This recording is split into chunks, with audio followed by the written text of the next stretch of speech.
दोहरा। श्री गुरु शब्द कमाए जिन जीते पंच विकार, जिन संतन को बंदना सिर चरणन पर तार। वाहिगुरु जी का खालसा वाहिगुरु जी की फतेह। ਧੰਨ ਧੰਨ ਸਾਹਿਬ ਸ੍ਰੀ ਗੁਰੂ ਗ੍ਰੰਥ ਸਾਹਿਬ ਮਹਾਰਾਜ ਦੀ ਪਾਵਨ ਪਵਿੱਤਰ ਹਜ਼ੂਰੀ ਵਿੱਚ ਸਜੀ ਹੋਈ ਗੁਰੂ ਰੂਪ ਗੁਰੂ ਖਾਲਸਾ ਸਾਧ ਸੰਗਤ ਜੀ, ਦੇਸ਼ਾਂ ਵਿਦੇਸ਼ਾਂ ਦੇ ਵਿੱਚ ਸੰਗਤਾਂ ਕਥਾ ਸ਼੍ਰਵਣ ਕਰ ਰਹੀਆਂ, ਰੇਡੀਓ ਦੇ ਰਾਹੀਂ, ਹਮਸਫਰ, ਗੀਤ ਸੰਗੀਤ ਦੇ ਰਾਹੀਂ ਸੰਗਤਾਂ ਕਥਾ ਦਾ ਆਨੰਦ ਲੈ ਰਹੀਆਂ ਹਨ। ਸਤਿਗੁਰੂ ਦੀ ਸਾਜੀ ਨਵਾਜੀ ਗੁਰੂ ਰੂਪ ਗੁਰੂ ਖਾਲਸਾ ਸਾਧ ਸੰਗਤ ਜੀ, ਧੰਨ ਧੰਨ ਗੁਰੂ ਨਾਨਕ ਦੇਵ ਸਾਹਿਬ ਜੀ ਮਹਾਰਾਜ ਰਾਜਾ ਕਮਲ ਨੈਣ ਨੂੰ ਤਾਰਨ ਤੋਂ ਉਪਰੰਤ ਸੁਮੇਰ ਪਰਬਤ ਤੇ ਜਾਣ ਦੇ ਇੱਛੁਕ ਸਨ ਸਿੱਧਾਂ ਨੂੰ ਮਿਲਣ ਲਈ। ਪਰ ਭਾਈ ਮਰਦਾਨਾ ਜੀ ਨੇ ਬੇਨਤੀ ਕੀਤੀ ਕਿ ਮੈਂ ਮੱਕੇ ਜਾਣਾ ਚਾਹੁੰਦਾ ਹਾਂ। ਬਾਹਰ ਤਾਂ ਆਪਾਂ ਨਿਕਲ ਹੀ ਹਾਂ ਹੁਣ ਘਰੋਂ, ਮੱਕੇ ਮਦੀਨੇ ਦਰਸ਼ਨ ਕਰਾਓ ਮੈਨੂੰ। ਸੋ ਮਹਾਰਾਜ ਸੱਚੇ ਪਾਤਸ਼ਾਹ ਨੇ ਨਾਲ ਜਾ ਕੇ ਆਪਣਾ ਭੇਸ ਵਟਾਇਆ, ਐਸਾ ਭੇਸ ਬਣਾਇਆ ਜਿਹਨੂੰ ਦੇਖ ਕੇ ਉੱਥੋਂ ਦੇ ਲੋਕ ਬੜੀ ਹੈਰਾਨਗੀ ਨਾਲ ਦੇਖਣ ਅਤੇ ਉਹਨਾਂ ਦਾ ਮਨ ਜਾਂ ਧਿਆਨ ਗੁਰਾਂ ਵੱਲ ਖਿੱਚਿਆ ਜਾਵੇ। ਫਿਰ ਉਹਨਾਂ ਦਾ ਧਿਆਨ ਖਿੱਚਿਆ ਗਿਆ ਗੁਰਾਂ ਵੱਲ, ਵਾਰਤਾਲਾਪ ਹੋਈ। ਇੱਕ ਥਾਂ ਐਸਾ ਵੀ ਆਇਆ ਕਿ ਜਿੱਥੋਂ ਅੱਗੇ ਉਹ ਨਹੀਂ ਸੀ ਜਾ ਸਕਦੇ। ਭਾਈ ਮਰਦਾਨਾ ਜੀ ਨੂੰ ਮਹਾਰਾਜ ਨੇ ਬਚਨ ਕੀਤਾ, ਮਰਦਾਨਾ ਭਾਈ ਇੱਥੋਂ ਅੱਗੇ ਨਹੀਂ ਜਾਇਆ ਜਾ ਸਕਦਾ, ਕਿਉਂਕਿ ਇੱਥੋਂ ਅੱਗੇ ਸਿਰਫ ਮੁਸਲਮਾਨ ਹੀ ਜਾ ਸਕਦਾ ਹੈ। ਭਾਈ ਮਰਦਾਨਾ ਨੇ ਬੇਨਤੀ ਕੀਤੀ, ਮਹਾਰਾਜ ਤੁਹਾਡੇ ਲਈ ਕੀ ਔਖਾ ਹੈ, ਤੁਸੀਂ ਮੈਨੂੰ ਟਾਲਾ ਨਾ ਮਾਰੋ, ਕਿਰਪਾ ਕਰੋ, ਚਲੋ ਆਪਾਂ ਚੱਲੀਏ ਉੱਥੇ। ਸਤਿਗੁਰੂ ਮਹਾਰਾਜ ਜੀ ਕਹਿਣ ਲੱਗੇ, ਚੱਲ ਫਿਰ ਰਬਾਬ ਵਜਾ, ਸ਼ਬਦ ਗਾਇਨ ਕਰ। ਜਦੋਂ ਭਾਈ ਮਰਦਾਨਾ ਆਪਣੇ ਨੇਤਰ ਬੰਦ ਕਰਕੇ ਸ਼ਬਦ ਦਾ ਗਾਇਨ ਕਰ ਰਹੇ ਸਨ, ਸ਼ਬਦ ਦੀ ਸਮਾਪਤੀ ਤੇ ਦੇਖਿਆ ਕਿ ਹੋਰ ਹੀ ਥਾਂ ਤੇ ਬੈਠੇ। ਜਦੋਂ ਅੱਖਾਂ ਖੋਲ੍ਹੀਆਂ ਕਹਿਣ ਲੱਗਿਆ, ਮਹਾਰਾਜ ਇਹ ਕਿਹੜੇ ਸ਼ਹਿਰ ਆ ਗਏ ਆ? ਕਹਿੰਦੇ ਜਿੱਥੇ ਤੇਰੀ ਇੱਛਾ ਸੀ, ਤਮੰਨਾ ਸੀ, ਉੱਥੇ ਪਹੁੰਚ ਗਏ। ਉਹ ਜਿਹੜੇ ਹਲੇ ਜਹਾਜ਼ ਵਿੱਚ ਬੈਠੇ ਸੀ, ਪਾਣੀ ਵਾਲੇ ਚ ਪਿੱਛੇ ਸ਼ਿਪ ਦੇ ਵਿੱਚ, ਉਹ ਕਿਤੇ ਪਿੱਛੇ ਹੀ ਤੁਰੇ ਫਿਰਦੇ ਸੀ ਹਲੇ। ਸਤਿਗੁਰੂ ਮਹਾਰਾਜ ਸ਼ਬਦ ਦੇ ਦੁਆਰਾ ਪਹਿਲਾਂ ਉੱਥੇ ਪਹੁੰਚ ਗਏ ਨੇ। ਸੋ ਉੱਥੇ ਜਾ ਕੇ ਮਹਾਰਾਜ ਨੇ ਉਪਦੇਸ਼ ਦਿੱਤਾ ਸ਼ਬਦ ਦੇ ਰਾਹੀਂ, ਬਸੰਤ ਰਾਗ ਦੇ ਵਿੱਚ। ਇਸ ਤਰ੍ਹਾਂ ਦਾ ਪਾਵਨ ਪ੍ਰਸੰਗ ਹਲੇ ਚੱਲ ਰਿਹਾ ਹੈ। ਮੱਕੇ ਦਾ ਪ੍ਰਸੰਗ, ਜੀਵਨ ਕਾਜੀ ਦਾ ਪ੍ਰਸੰਗ ਸ਼੍ਰਵਣ ਕਰਦੇ ਹਾਂ।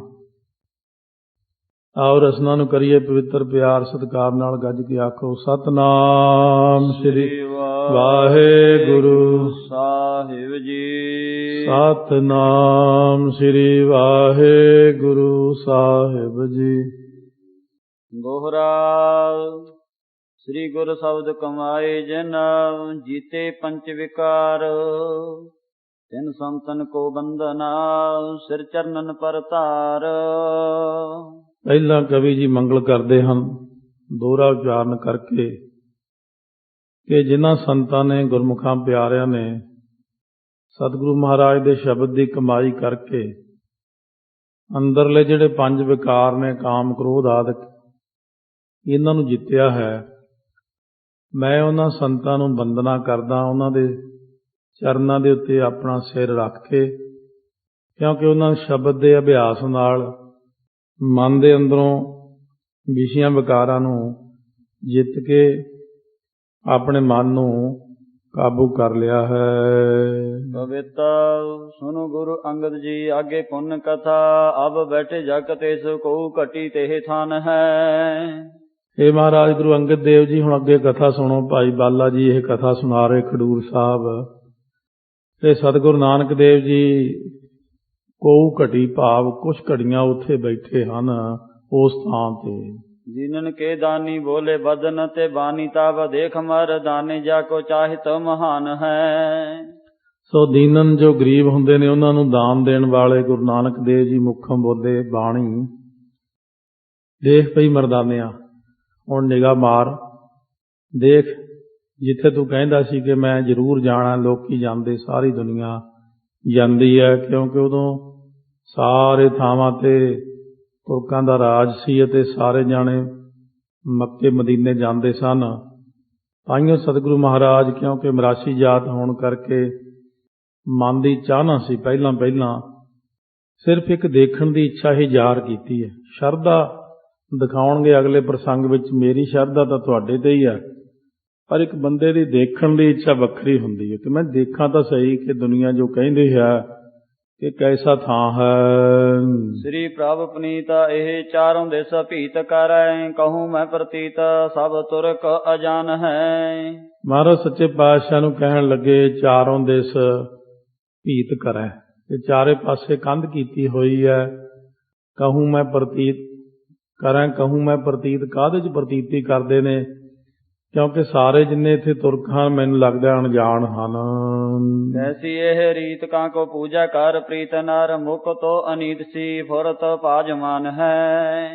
ਇਹ ਰੀਤੀ ਕਹੀ ਜੀ ਹੈ, ਕਿਹੜੀ ਚੀਜ਼ ਨੂੰ ਪੂਜਦੇ ਹਨ? ਇੱਕ ਕੰਧ ਹੈ, ਮੋਕੋ ਤੋਂ ਅਨੀਤ ਸੀ ਫੁਰਤ ਪਾਜਵਾਨ ਹੈ।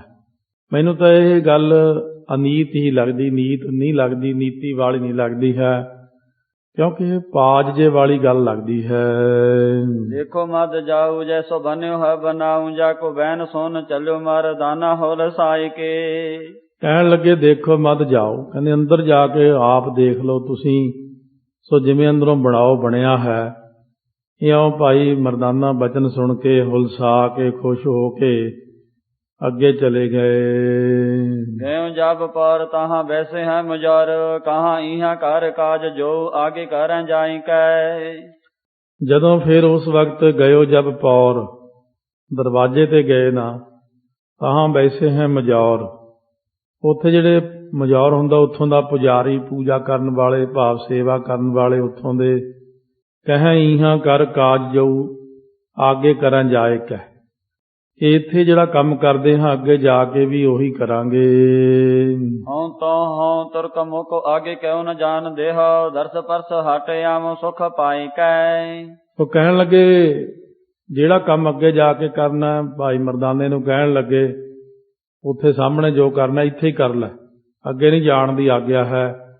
ਭਾਈ ਮਰਦਾਨਾ ਜੀ ਕਹਿਣ ਲੱਗੇ ਕਿਉਂ ਅੱਗੇ ਮੈਂ ਕਿਉਂ ਨਹੀਂ ਜਾ ਸਕਦਾ, ਕਿਉਂਕਿ ਮੈਂ ਵੀ ਤਾਂ ਤੁਰਕ ਹਾਂ, ਤੁਰਕਾਂ ਦੇ ਘਰ ਮੇਰਾ ਜਨਮ ਹੋਇਆ, ਮੈਨੂੰ ਅੱਗੇ ਕਿਉਂ ਨਹੀਂ ਜਾਣ ਦਿੰਦੇ। ਦੇਖਨ ਰਜਾਹੇ ਨਹੀਂ ਹਮ ਹੂੰ ਤੇ ਜਾਈ, ਤਹਾਂ ਆਖੇ ਦਊ ਬਾਂਦੇ ਕਾਰ ਬੰਦਾ ਸੀ ਸੁਨਾਈ ਕੈ। ਕਹਿੰਦੇ ਅੱਗੇ ਜਾ ਕੇ ਮੈਂ, ਭਾਈ ਮਰਦਾਨਾ ਕਹਿਣ ਲੱਗੇ ਮੈਂ ਸਿਰਫ ਦੇਖ ਕੇ ਹੀ ਆਉਣਾ, ਵੀ ਸਾਰੇ ਜਾਣੇ ਕੀ ਕਰਦੇ ਨੇ, ਦਰਸ਼ਨ ਪਰਸਾਂਗਾ। ਤੋ ਦੇਖਣ ਦੀ ਜਿਹੜੀ ਹੈ, ਰਜਾਏ ਨਹੀਂ ਹਮ ਹੂੰ ਤੇ ਜਾਏ ਤਹਾਂ, ਉੱਥੇ ਜਾਣ ਦੀ ਆਗਿਆ ਨਹੀਂ ਹੈ ਬਈ। ਆਂਖਾਂ ਦਊ ਬੰਦ ਹੈ ਕਰ ਬੰਦਾ ਸੀਸ ਨਾਇਕ ਹੈ, ਅਸੀਂ ਤੇਰੀਆਂ ਅੱਖਾਂ ਬੰਨ੍ਹ ਦਿੰਦੇ ਹਾਂ। ਅੱਖਾਂ ਬੰਨ੍ਹਣ ਤੋਂ ਬਾਅਦ ਫਿਰ ਤੂੰ ਸਿੱਧਾ ਜਾ ਕੇ ਉਹ ਸਪਰਸ਼ ਕਰਕੇ ਕੰਧ ਨੂੰ, ਉੱਥੇ ਨਮਸਕਾਰ ਕਰਕੇ ਆਪਣੀ ਜੋ ਇਬਾਦਤ ਕਰਨੀ ਆ ਕਰਕੇ ਝਟਪਟ ਵਾਪਸ ਆਉਣਾ ਪੈਂਦਾ ਹੈ।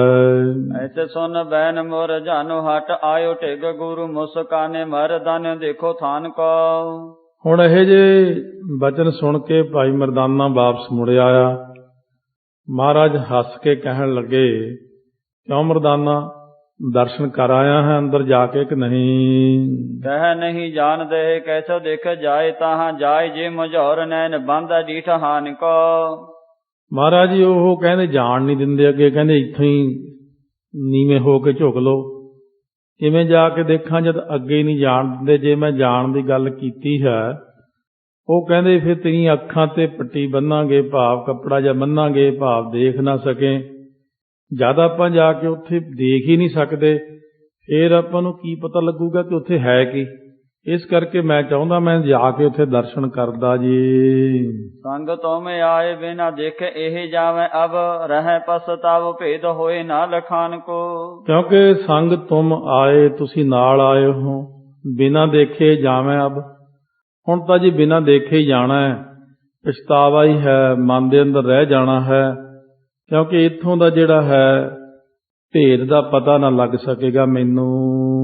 ਫੇਰ ਕਬ ਦੇਖੋ ਜੇ ਨ ਅਬ ਦੇਖਿਓ ਜਾਏ ਪ੍ਰਭ ਮੁਕੋ ਦੇਖ ਰਾਏ ਪੁੰਨ ਕੀਜੈ ਪਰਸਥਾਨ ਕੋ। ਫੇਰ ਕਦੋਂ ਦੇਖਾਂਗੇ ਜੀ, ਹੁਣ ਨਾ ਦੇਖ ਸਕੇ ਮਹਾਰਾਜ, ਤੁਸੀਂ ਸਰਬ ਕਲਾ ਸਮਰੱਥ ਹੋ, ਮੈਨੂੰ ਤਾਂ ਜ਼ਰੂਰ ਦਿਖਾਓ ਅੰਦਰ, ਮੈਂ ਤਾਂ ਅੰਦਰ ਦੇਖਣਾ ਜਾ ਕੇ। ਸਵਈਆ ਦੇਖਣ ਚਾਹੇ ਵਿਸਾਲ ਇਤੀ ਤੁਝ ਜਾਏ ਪਿਖੋ ਅਬ ਕੀ ਮਰਦਾਨਾ। ਮਹਾਰਾਜ ਹੱਸ ਕੇ ਕਹਿੰਦੇ ਜਾਣਾ, ਕਹਿੰਦੇ ਜ਼ਰੂਰ, ਚੰਗਾ ਹੁਣ ਜਾ, ਫਿਰ ਜਾ, ਹੁਣ ਚਲਿਆ ਜਾ, ਜਾ ਕੇ ਅੰਦਰ ਤੱਕ ਦੇਖ ਸਕਦਾ ਹੁਣ ਤੂੰ, ਜਾ ਚਲਿਆ ਜਾ। ਇਸ ਕੈ ਨਾ ਮੁਝਾਵਰ ਤੋਹਿ ਕੋ ਅੰਤਰ ਜਾਉ ਨਿਸੰਕ ਸੁਜਾਨਾ। ਕਹਿੰਦੇ ਤੈਨੂੰ ਕੋਈ ਦੇਖ ਹੀ ਨਹੀਂ ਸਕੇਗਾ, ਗੁਪਤ ਕਰਤੀ ਦੇਹੀ ਉਹਦੀ। ਕਹਿੰਦੇ ਜਦ ਤੂੰ ਪਿਆਰ ਨਾਲ ਜਾ ਕੇ ਦੇਖਿਆ, ਕਿਉਂਕਿ ਤੇਰੀ ਸ਼ਰਧਾ ਹੈ, ਅੰਦਰ ਜਾ, ਉੱਥੇ ਸਿਰ ਸਪਰਸ਼ ਕਰਦੇ ਨੇ, ਅੱਖਾਂ ਨੂੰ ਹੱਥ ਲਾਉਂਦੇ, ਸਪਰਸ਼ ਕਰਕੇ ਮੱਥੇ ਨੂੰ ਲਾਉਂਦੇ ਨੇ, ਉਹ ਥਾਂ ਤੇ ਜਾ, ਹੁਣ ਤੈਨੂੰ ਕੋਈ ਦੇਖ ਨਹੀਂ ਸਕੇਗਾ। ਐਸ ਧਾਰ ਲਈ ਸਿਰ ਪੈ ਸੁਨ ਬੈਨ ਵੱਡੋ ਮਨ ਮੈਂ ਹਰ ਖਾਨਾ। ਆਗਿਆ ਧਾਰ ਲਈ ਮਨ ਦੇ ਵਿੱਚ, ਸਿਰ ਦੇ ਉੱਤੇ ਆਗਿਆ ਮੰਨੀ, ਮਸਤਕ ਤੇ ਭਾਵ ਸਿਰ ਮੱਥੇ ਜੀ ਤੁਹਾਡਾ ਬਚਨ, ਔਰ ਮਨ ਦੇ ਅੰਦਰ ਬੜਾ ਖੁਸ਼ ਹੋਇਆ। ਮੇਰੇ ਗੁਰੂ ਨਾਨਕ ਜੀ ਕਿੰਨੇ ਸਮਰੱਥ ਨੇ, ਕੋਈ ਇੱਥੇ ਆਉਣ ਨਹੀਂ ਸੀ ਦਿੰਦਾ ਪਹਿਲਾਂ, ਤਾਂ ਮਹਾਰਾਜ ਮੈਨੂੰ ਇੱਥੇ ਲਿਆਏ ਸ਼ਬਦ ਦੇ ਆਸਰੇ। ਸਤਿਗੁਰੂ ਨੇ ਕਿਉਂਕਿ ਮਰਦਾਨੇ ਦਾ ਮਨ ਹੌਲੀ ਹੌਲੀ ਇੰਨਾ ਪ੍ਰਚਾਰ ਕਰ ਕਰਕੇ ਉਹਨੂੰ ਸਹੀ ਮਾਰਗ ਤੇ ਲੈ ਆਂਦਾ ਸੀ। ਹੁਣ ਉਹਨੂੰ ਯਕੀਨ ਹੈ ਮਹਾਰਾਜ ਤੇ ਕਿ ਸਤਿਗੁਰੂ ਜੋ ਚਾਹੁਣ ਕਰ ਸਕਦੇ ਹਨ। ਅੰਤਰ ਤਾਏ ਪਰਵੇਸ਼ ਕਰਾ ਸਭੇ ਅੰਧ ਭੈ ਨਹਿ ਕਾਹੂ ਲਖਾਨਾ। ਹੁਣ ਜਦੋਂ ਉੱਥੇ ਜਾ ਕੇ ਪ੍ਰਵੇਸ਼ ਕੀਤਾ, ਸਾਰਿਆਂ ਨੂੰ ਦਿਖਣੋਂ ਹੀ ਹਟ ਗਿਆ, ਕਿਉਂਕਿ ਭਾਈ ਮਰਦਾਨਾ ਗੁਪਤ ਰੂਪ ਦੇ ਵਿੱਚ ਅੰਦਰ ਜਾ ਕੇ ਉੱਥੇ ਪ੍ਰਵੇਸ਼ ਕਰ ਗਏ, ਕਿਸੇ ਨੂੰ ਪਤਾ ਨਹੀਂ ਲੱਗਿਆ। ਸਵਈਆ ਅੰਤਰ ਜਾਇ ਕੈ ਦੇਖਤ ਕਿਆ ਇਕ ਪਾਹਨ ਮੂਰਤ ਭੂਰ ਧਰੀ। ਅੰਦਰ ਜਾ ਕੇ ਕੀ ਦੇਖਿਆ ਹੈ, ਇੱਕ ਪੱਥਰ ਦਾ ਵਜੂਦ ਜਿਹਾ ਰੱਖਿਆ ਹੋਇਆ ਹੈ, ਸੋ ਉਹਨੂੰ ਸਾਰੇ ਜਾ ਕੇ ਸਪਰਸ਼ ਕਰਕੇ ਮੁੜਦੇ ਹਨ। ਦੂਸਨ ਹੋ ਨਿਕਸਾ ਤਬ ਹੀ ਟਿਗੇ ਆਇਓ ਤਬ ਜਹ ਬੈਠੇ ਹਰੀ। ਚੁੱਪ ਹੋ ਕੇ ਬਾਹਰ ਨੂੰ ਆ ਗਏ ਭਾਈ ਮਰਦਾਨਾ ਜੀ, ਉੱਥੇ ਆ ਗਏ ਜਿੱਥੇ ਹਰੀ ਜੀ ਭਾਵ ਗੁਰੂ ਨਾਨਕ ਦੇਵ ਜੀ ਸਜੇ ਹੋਏ ਹਨ। ਬੂਝਤ ਪੇ ਮਨ ਕੋ ਜੋ ਮਨੋਰਥ ਪੂਰਨ ਕੀਨ ਅਵੈ ਕੀ ਬਰੀ।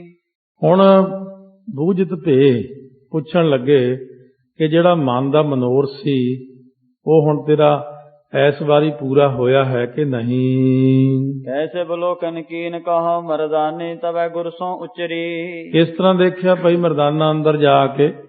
ਉਸ ਵਕਤ ਭਾਈ ਮਰਦਾਨਾ ਜੀ ਨੇ ਸਤਿਗੁਰੂ ਨੂੰ ਬਚਨ ਕਿਹਾ, ਕਵਿਤ ਕਛੂ ਨਹਿ ਤਹਾਂ ਇੱਕ ਪਾਨ ਹੈ ਲਹਾਂ ਵੱਡ ਜਾਂ ਕੁਝੋ ਪਰ ਸੰਗ ਮੁਕੋ ਭਾਖ ਕੈ ਸੁਨਾਈਏ। ਅੰਦਰ ਤਾਂ ਮਹਾਰਾਜ ਉੱਥੇ ਕੁਝ ਵੀ ਨਹੀਂ ਹੈ, ਇੱਕ ਪਾਹਨ ਤੋਂ ਭਾਵ ਪੱਥਰ ਹੈ, ਦੇਖਿਆ ਹੈ ਇੱਕ ਪੱਥਰ, ਸੋ ਵੜ ਜਾਂ ਕੋ ਬੜਾ ਵੱਡਾ ਹੈ ਜੋ ਪ੍ਰਸੰਗ ਮੋਹ ਕੋ ਭਾਖ ਕੈ ਸੁਨਾਈਏ। ਮੈਨੂੰ ਇਹ ਦੱਸੋ ਇਹ ਕਿਉਂ ਹੈ, ਅੰਦਰ ਇੱਕ ਪੱਥਰ ਹੈ, ਉਹਨੂੰ ਸਪਰਸ਼ ਕਰਦੇ ਨੇ ਸਭ ਮੁੜੇ ਆਉਂਦੇ ਹਨ। ਭਇਓ ਕੈਸੇ ਥਾਨ ਜਾਂ ਕੀ ਮਾਨਤਾ ਮਹਾਨ ਨਹੀਂ ਦੇਖਤ ਦਰਸ ਕਯੋ ਹੈ ਨੈਣ ਮੂੰਦ ਜਾਈਏ। ਉਹ ਜਿਹੜਾ ਭਇਓ ਕੈਸੇ ਥਾਨ ਜਾਂ ਕੀ ਮਾਨਤਾ ਮਹਾਨ, ਕਹਿੰਦੇ ਉਹ ਥਾਂ ਕਿਹਾ ਜਿਹਦੀ ਇੰਨੀ ਮਾਨਤਾ ਹੈ, ਮਹਾਨਤਾ ਹੈ, ਔਰ ਨਹੀਂ ਦੇਖਤ ਦਰਸ, ਕੋਈ ਉਹਨੂੰ ਦੇਖ ਹੀ ਨਹੀਂ ਸਕਦਾ। ਉੱਥੇ ਕਹਿੰਦੇ ਨੇ ਅੱਖਾਂ ਤੇ ਪੱਟੀ ਬੰਨ੍ਹ ਕੇ ਹੁਣ ਵੀ ਇਸ ਤਰ੍ਹਾਂ ਹੀ ਹੈ, ਜਾਣ ਦਿੰਦੇ ਹਨ, ਭਾਵ ਕੱਪੜਾ ਬੰਨ੍ਹ ਦਿੰਦੇ ਹਨ, ਤਾਂ ਬੰਦਾ ਅੰਦਰ ਜਾ ਕੇ ਸਿਰਫ ਉਹਨੂੰ ਹੱਥ ਲਾ ਕੇ ਹੀ ਮੁੜ ਸਕਦਾ ਹੈ। ਦੁਰਗ ਕਹਿਤ ਬਹੁਤ ਪਰਸਤੀ ਨਾ ਕੀਜੈ ਕਬ ਜਾਂ ਕੋ ਅਬ ਭੇਖਤ ਹੈ ਸਭ ਸਿਰ ਨਾਈਏ। ਨਾਲੇ ਤਾਂ ਸਾਰੇ ਜਾਣੇ ਸਾਨੂੰ, ਜਦੋਂ ਮੈਂ ਜਾਂਦਾ ਹੁੰਦਾ ਸੀ ਨਮਾਜ਼ ਪੜ੍ਹਨ ਪਹਿਲਾਂ, ਤੁਰਕਾਂ ਦੇ ਛੋਟਾ ਹੁੰਦਾ, ਉਦੋਂ ਕਹਿੰਦੇ ਹੁੰਦੇ ਸੀ ਬੁੱਤ ਪ੍ਰਸਤੀ ਨਹੀਂ ਕਰਨੀ। ਉੱਥੇ ਵੀ ਇਹੀ ਗੱਲ ਕਾਜੀ ਤੇ ਮੁੱਲਾ ਨੇ ਕਹੀ ਕਈ ਵਾਰ ਸੁਲਤਾਨਪੁਰ ਸਾਹਿਬ। ਫਿਰ ਇਹ ਇੱਥੇ ਜਿਹੜਾ ਪੱਥਰ ਹੈ ਇਹਨੂੰ ਕਿਉਂ ਹੱਥ ਲਾਉਂਦੇ ਨੇ, ਇਹਨੂੰ ਕਿਉਂ ਪੂਜਦੇ ਨੇ, ਕਿਉਂ ਸਿਰ ਨਿਵਾਉਂਦੇ ਹਨ ਜੀ। ਜਨ ਤੋ ਸਵੈ ਵਿਦ ਦਇਆ ਕੀਜੈ ਦਇਆ ਨਿਧ ਰਿਧ ਸਿਧ ਦੇਨ ਹਰ ਸੰਸੈ ਕੋ ਮਿਟਾਈਏ। ਹੁਣ ਤੁਸੀਂ ਦਇਆ ਦੇ ਕਰਨ ਵਾਲੇ, ਦਇਆ ਦੇ ਖਜ਼ਾਨੇ ਹੋ, ਰਿੱਧੀਆਂ ਸਿੱਧੀਆਂ ਦੇ ਦੇਣ ਵਾਲੇ ਹੋ, ਪਰ ਮੇਰੀ ਹੁਣ ਬੇਨਤੀ ਆ ਤਾਂ ਆਇਆ ਵੀ ਏਡੀ ਦੂਰ, ਹੁਣ ਦੇਖ ਵੀ ਲਿਆ ਸਾਰਾ ਕੁਝ, ਪਰ ਸੰਸਾ ਬਣ ਗਿਆ ਮਨ ਦੇ ਅੰਦਰ। ਇਹ ਸੰਸਾ ਹੁਣ ਮੇਰਾ ਤੁਸੀਂ ਦੂਰ ਕਰਨਾ ਕਰੋ ਜੀ। ਗੋਵਿਤ ਸ੍ਰੀ ਗੁਰੂ ਅਲਾਈ ਪਾਜ ਰਾਖਤ ਦੁਰਾਏ, ਇਹ ਆਦਿ ਕੈ ਪ੍ਰਸੰਗ ਕਹਿਓ ਸੋ ਸੁਨ ਲੀਜੀਏ। ਮਹਾਰਾਜ ਸੱਚੇ ਪਾਤਸ਼ਾਹ ਲਾਏ ਕਹਿਣ ਲੱਗੇ ਪਾਜ ਰਾਖਤ ਦੁਰਾਏ, ਇਹ ਜਿਹੜਾ ਇੱਥੇ ਆ ਨਾ ਛੁਪਾ ਕੇ ਰੱਖਦੇ ਨੇ ਸਾਰਾ ਪਾਜ, ਕਿਉਂਕਿ ਆਦਿ ਕੈ ਪ੍ਰਸੰਗ ਕਹੋ। ਪਹਿਲਾਂ ਦਾ ਮੈਂ ਤੈਨੂੰ ਪ੍ਰਸੰਗ ਦੱਸਦਾ ਕੀ ਹੈ ਅਸਲ ਵਿੱਚ, ਉਹ ਸੁਣਨਾ ਕਰੋ। ਉਮਾ ਆਰ ਧੰਗ ਜਾ ਕੇ ਪੂਰਬ ਪਿਨਾਕੀ ਲਿੰਗ ਧਰਿਓ, ਇਹ ਠਾਉਨ ਵਿਖੇ ਕਬੈ ਕੋ ਲਖੀਜੀਏ। ਸੋ ਇਸ ਤਰੀਕੇ ਦੇ ਨਾਲ ਪਾਰਬਤੀ ਸ੍ਰਿਸ਼ਟੀ ਤੇ ਹੋਈ ਜਿਹੜੀ ਇਸਤਰੀ ਪਹਿਲਾਂ ਸ਼ਿਵ ਜੀ ਦੀ, ਇਸ ਢੰਗ ਨਾਲ ਉਹਨਾਂ ਦੀ ਜਿਹੜੀ ਇਸ ਥਾਂ ਦੇ ਉੱਤੇ ਹੈ ਉਹ ਸ਼ਿਵਲਿੰਗ ਆਦਿਕ ਜਿਹੜੇ ਹੁੰਦੇ ਉਹਨਾਂ ਦੇ 12 ਟੁਕੜੇ ਹੋਏ ਸੀ ਜਦੋਂ ਇਸ ਥਾਂ ਦੇ ਉੱਤੇ ਆ ਕੇ ਇੱਕ ਟੁਕੜਾ ਡਿੱਗਿਆ ਸੀ। ਕਿਉਂਕਿ ਇਸ ਸ਼ਿਵ ਪੁਰਾਣ ਵਿੱਚ 12 ਜੋਤੀ ਲਿੰਗਾਂ ਦਾ ਜ਼ਿਕਰ ਹੈ। ਹਿੰਦੂਆਂ ਦਾ ਵਿਸ਼ਵਾਸ ਹੈ ਕਿ ਇਹਨਾਂ ਜੋਤੀ ਲਿੰਗਾਂ ਵਿੱਚੋਂ ਇੱਕ ਲਿੰਗ ਮੁਲਕ ਅਰਬ ਦੇ ਮੱਕਾ ਨਾਮ ਸ਼ਹਿਰ ਦੇ ਮੰਦਰ ਕਾਬਾ ਵਿੱਚ ਰੱਖਿਆ ਹੈ। ਹਿੰਦੂ ਕਹਿੰਦੇ ਹਨ ਕਿ ਇਹ ਪ੍ਰਾਚੀਨ ਸਮੇਂ ਤੋਂ ਸ਼ਿਵਜੀ ਮੰਦਰ ਸੀ, ਹੁਣ ਮੁਸਲਮਾਨਾਂ ਨੇ ਆਪਣਾ ਪੂਜਿਆ ਸਥਾਨ ਬਣਾ ਲਿਆ ਤੇ ਸ਼ਿਵਲਿੰਗ ਅਜੇ ਤੱਕ ਉੱਥੇ ਮੌਜੂਦ ਹੈ। ਇਹ ਗੱਲ ਆਮ ਪ੍ਰਸਿੱਧ ਮੰਨੀ ਜਾਂਦੀ ਹੈ ਤੇ ਜਨਮ ਸਾਖੀ ਤੋਂ ਲੈ ਕੇ ਕਵੀ ਨੇ ਇਹ ਗੱਲ ਮੁਸਲਮਾਨਾਂ ਪ੍ਰਤੀ ਜੁਗਤ ਦੇ ਢੰਗ ਵਿੱਚ ਲਿਖੀ ਜਾਪਦੀ ਹੈ। ਗੁਰੂ ਨਾਨਕ ਦੇਵ ਜੀ ਦੀ ਉਚਾਰੀ ਹੋਈ ਬਾਣੀ ਦੱਸਦੀ ਹੈ ਕਿ ਉਹਨਾਂ ਦਾ ਗੁਫ਼ਤਗੂ ਜਿਹੜਾ ਹੋਰਵੇਂ ਢੰਗ ਦੀ ਹੁੰਦੀ ਸੀ। ਇਹ ਅਸਲ ਵਿੱਚ ਕਾਵਿ ਉਕਤੀ ਸਮਝਣੀ ਚਾਹੀਏ, ਸਤਿਗੁਰ ਦਾ ਉਚਾਰ ਇਹ ਨਹੀਂ ਹੋ ਸਕਦਾ। ਕਾਬੇ ਦਾ ਇਤਿਹਾਸ ਤੇ ਤਵਾਰੀਖੇ ਇਸਲਾਮ ਵਿੱਚ ਵਰਣਿਤ ਹੈ ਕਿ ਕਾਬੇ ਵਿੱਚ ਸੰਗ ਅਸ਼ਵਦ ਨਾਮ ਦਾ ਇੱਕ ਪੱਥਰ ਇਸ ਸਥਾਨ ਦੇ ਬਣਨ ਦੇ ਸਮੇਂ ਤੋਂ ਚਲਿਆ ਆਉਂਦਾ ਹੈ। ਇਹ ਪੱਥਰ ਕਾਲੇ ਰੰਗ ਦੇ ਅੰਡਾਕਾਰ ਸ਼ਕਲ ਦਾ, ਜਿਹੇ ਕਿ ਅਮੂਮਨ ਸ਼ਿਵਲਿੰਗ ਦੀ ਸ਼ਕਲ ਹੁੰਦੀ ਹੈ, ਉਸੇ ਤਰ੍ਹਾਂ ਦਾ ਲਿਖਿਆ ਹੈ ਕਿ ਕਾਬਾ ਇੱਕ ਵੇ ਡਿੱਗ ਪਿਆ ਸੀ ਤੇ ਜਦ ਨਵੇਂ ਸਿਰੇ ਹਜ਼ਰਤ ਮੁਹੰਮਦ ਜੀ ਦੀ ਜਵਾਨੀ ਦੇ ਦਿਨਾਂ 'ਚ ਬਣ ਲੱਗਾ ਤੱਥ ਇਸ ਸੰਗ ਅਸਵਦ ਦੇ ਰੱਖੇ ਜਾਣ ਬਾਬਤ ਮੱਕੇ ਦੇ ਲੋਕਾਂ ਵਿੱਚ ਝਗੜਾ ਹੋ ਪਿਆ ਸੀ। ਹਰ ਫਿਰਕੇ ਦੇ ਆਦਮੀ ਆਪਣੀ ਹੱਥੀਂ ਇਸ ਨੂੰ ਰੱਖਣਾ ਚਾਹੁੰਦੇ ਸਨ। ਅੰਤ ਨੂੰ ਹਜ਼ਰਤ ਮੁਹੰਮਦ ਸਾਹਿਬ ਨੇ ਆਪਣੀ ਹੱਥੀਂ ਇਸ ਨੂੰ ਕਾਬੇ ਵਿੱਚ ਰੱਖਿਆ। ਸੋ ਹੱਜ ਕਰਨ ਗਏ ਹਾਜੀ ਜਦ ਕਾਬੇ ਦੀ ਪ੍ਰਦਖਣਾ ਕਰਦੇ ਨੇ ਤਦ ਇਹਨੂੰ ਚੁੰਮਦੇ ਹਨ ਤੇ ਇਸ ਨੂੰ ਦਿੱਤੇ ਬੋਸਿਆਂ ਦੇ ਕਾਰਨ ਆਪਣੇ ਪਾਪਾਂ ਦੀ ਨਿਵਰਤੀ ਸਮਝਦੇ ਨੇ। ਇਹ ਵੀ ਰਵਾਇਤ ਹੈ ਕਿ ਇਹ ਪੱਥਰ ਪਹਿਲਾਂ ਚਿੱਟਾ ਸੀ, ਪਰ ਲੋਕਾਂ ਦੇ ਬੋਸੇ ਦੇਣ ਕਾਰਨ ਉਹ ਚੁੰਮਦਿਆਂ ਚੁੰਮਦਿਆਂ ਉਹਨਾਂ ਦੇ ਪਾਪਾਂ ਦਾ ਭਾਰ ਚੁੱਕ ਕੇ ਕਾਲਾ ਸਿਆਹ ਹੋ ਗਿਆ। ਸੋ ਕਾਬੇ ਵਿੱਚ 360 ਬੁੱਤ ਹੁੰਦੇ ਨੇ, ਮੁਸਲਮਾਨ ਵੀ ਮੰਨਦੇ ਨੇ। ਤਜਬ ਨਹੀਂ ਕਿ ਇਹ ਸੰਗ ਅਸਵਦ ਕੋਈ ਤਦੋਂ ਦਾ ਸਰਦਾਰ ਬੁੱਤ ਹੋਵੇ। ਲਿੰਗ ਦੀ ਪੂਜਾ ਨਾ ਕੇਵਲ ਹਿੰਦ ਵਿੱਚ ਬਲਕਿ ਅਕਸਰ ਬੁੱਤ ਪ੍ਰਸਤ ਕੌਮਾਂ ਵਿੱਚ ਕਿਸੇ ਨਾ ਕਿਸੇ ਸ਼ਕਲ ਵਿੱਚ ਰਹੀ ਹੈ। ਸਾਰੇ ਬੁੱਤ ਕੱਢ ਕੇ ਇੱਕ ਪੱਥਰ ਨੂੰ ਰੱਖ ਲੈਣਾ ਤੇ ਬੋਸੇ ਦੇਣੇ ਤੇ ਉਸ ਨੂੰ ਬਿਨਾਂ ਅਸਰ ਪਜ਼ੀਰ ਸਮਝਣਾ ਕਿ ਪਾਪਾਂ ਦੇ ਭਾਰ ਨਾਲ ਰੰਗ ਬਦਲਦਾ ਹੈ, ਇਹ ਬੁੱਤ ਪ੍ਰਸਤੀ ਦੇ ਬਕੀਏ ਜਾਪਦੇ ਹਨ ਜੋ ਬੁੱਤ ਸ਼ਿਕਨਾਂ ਦੇ ਖਿਆਲ ਮੰਡਲਾਂ ਵਿੱਚ ਵੀ ਤਖਤਹੀਣ ਨਹੀਂ ਹੋ ਸਕੇ। ਸੋ ਇਸ ਤਰੀਕੇ ਦੇ ਨਾਲ ਕੁਝ ਪ੍ਰਸੰਗ ਐਸੇ ਹਨ ਜਿਹੜੇ ਆਪਾਂ ਨੂੰ, ਕਿਉਂਕਿ ਮਹਾਰਾਜ ਸੱਚੇ ਪਾਤਸ਼ਾਹ ਉੱਥੇ ਗਏ ਜਿਵੇਂ ਜਿਵੇਂ ਹੋਏ, ਕਵੀ ਜੀ ਦਾ ਆਪਣਾ ਖਿਆਲ ਹੈ, ਭਾਈ ਵੀਰ ਸਿੰਘ ਨੇ ਆਪਣੀ ਖੋਜ ਕੀਤੀ ਹੈ, ਰਹੁ ਵਿਚਾਰ। ਆਪਾਂ ਸਿਰਫ ਜਾਣਕਾਰੀ ਲਈ ਇਹ ਚੀਜ਼ਾਂ ਸੁਣਦੇ ਆ ਕਿਉਂਕਿ ਹੁਣ ਮਹਾਰਾਜ ਜੀ ਉੱਥੇ ਗਏ ਨੇ।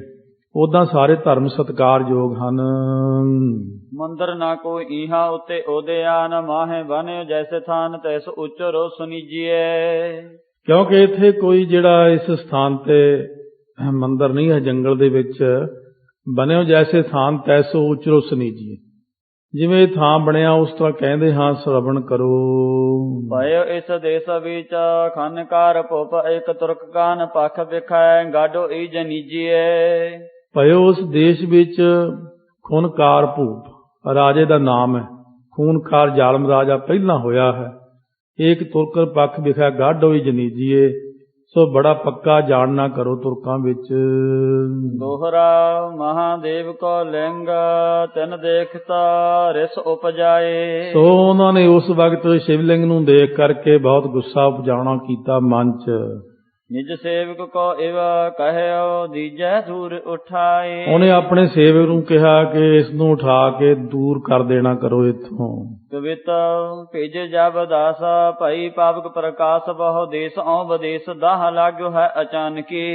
ਜਦੋਂ ਉਹਨੇ ਦਾਸ ਭੇਜੇ ਆਪਣੇ ਭਈ ਪਾਵਕ ਤਾਂ ਕਹਿੰਦੇ ਅਗਨੀ ਜਿਹੜੀ ਸੀ ਲਾਗੀ ਪ੍ਰਕਾਸ਼ ਬਹੁ ਦੇਸ਼ ਔ ਬਦੇਹ ਦਾਹ ਲੱਗਿਓ ਹੈ ਅਚਾਨਕ ਹੀ। ਕਹਿੰਦੇ ਅਚਾਨਕ ਹੀ ਚਾਰੇ ਪਾਸੇ ਸਾੜ ਪੈ ਰਿਹਾ, ਘਰਾਂ ਦੇ ਵਿੱਚ ਅੱਗ ਲੱਗ ਗਈ।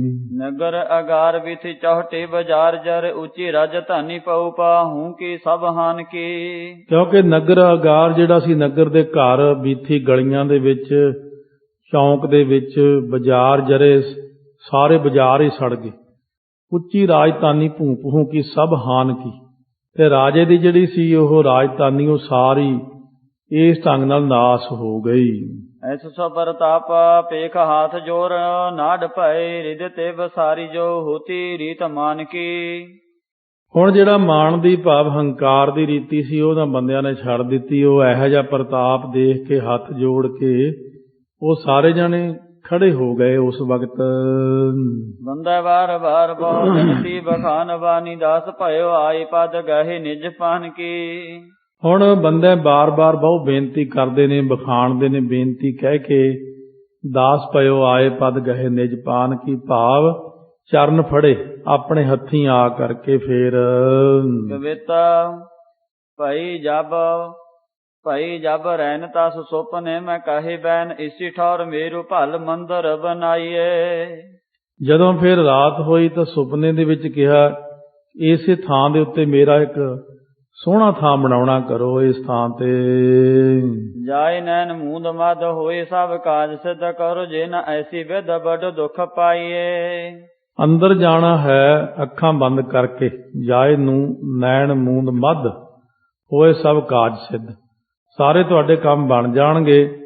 ਜੇ ਇਹੀ ਜੀ ਗੱਲ ਨਹੀਂ ਕਰੋਗੇ ਤਾਂ ਬਹੁਤ ਦੁੱਖ ਪਾਓਗੇ। ਫਿਰ ਭਾਈ ਜਬ ਭੌਰ ਬਨ ਆਵੇ ਇਹ ਠੌਰ ਨਿਰਪ ਮੰਦਰ ਹੈ ਸੁੰਦਰ ਸਥਾਨ ਸੁਖਦਾਈਏ। ਸੋ ਜਦੋਂ ਭੋਰ ਹੋਈ, ਸਵੇਰ ਹੋਈ, ਬਨਵਾਈ ਇਹ ਥਾਂ, ਉਦੋਂ ਫਿਰ ਰਾਜੇ ਨੇ ਨਿਰਪ ਮੰਦਰ ਹੈ ਸੁੰਦਰ ਸਥਾਨ ਸੁਖਦਾਈਏ, ਬੜਾ ਹੀ ਸੁੰਦਰ ਇੱਥੇ ਫਿਰ ਉਹਨਾਂ ਨੇ ਅਸਥਾਨ ਜਿਹੜਾ ਸੀ ਇਹ ਥਾਂ ਦੇ ਉੱਤੇ ਆ ਕੇ ਬਣਾ ਦਿੱਤਾ।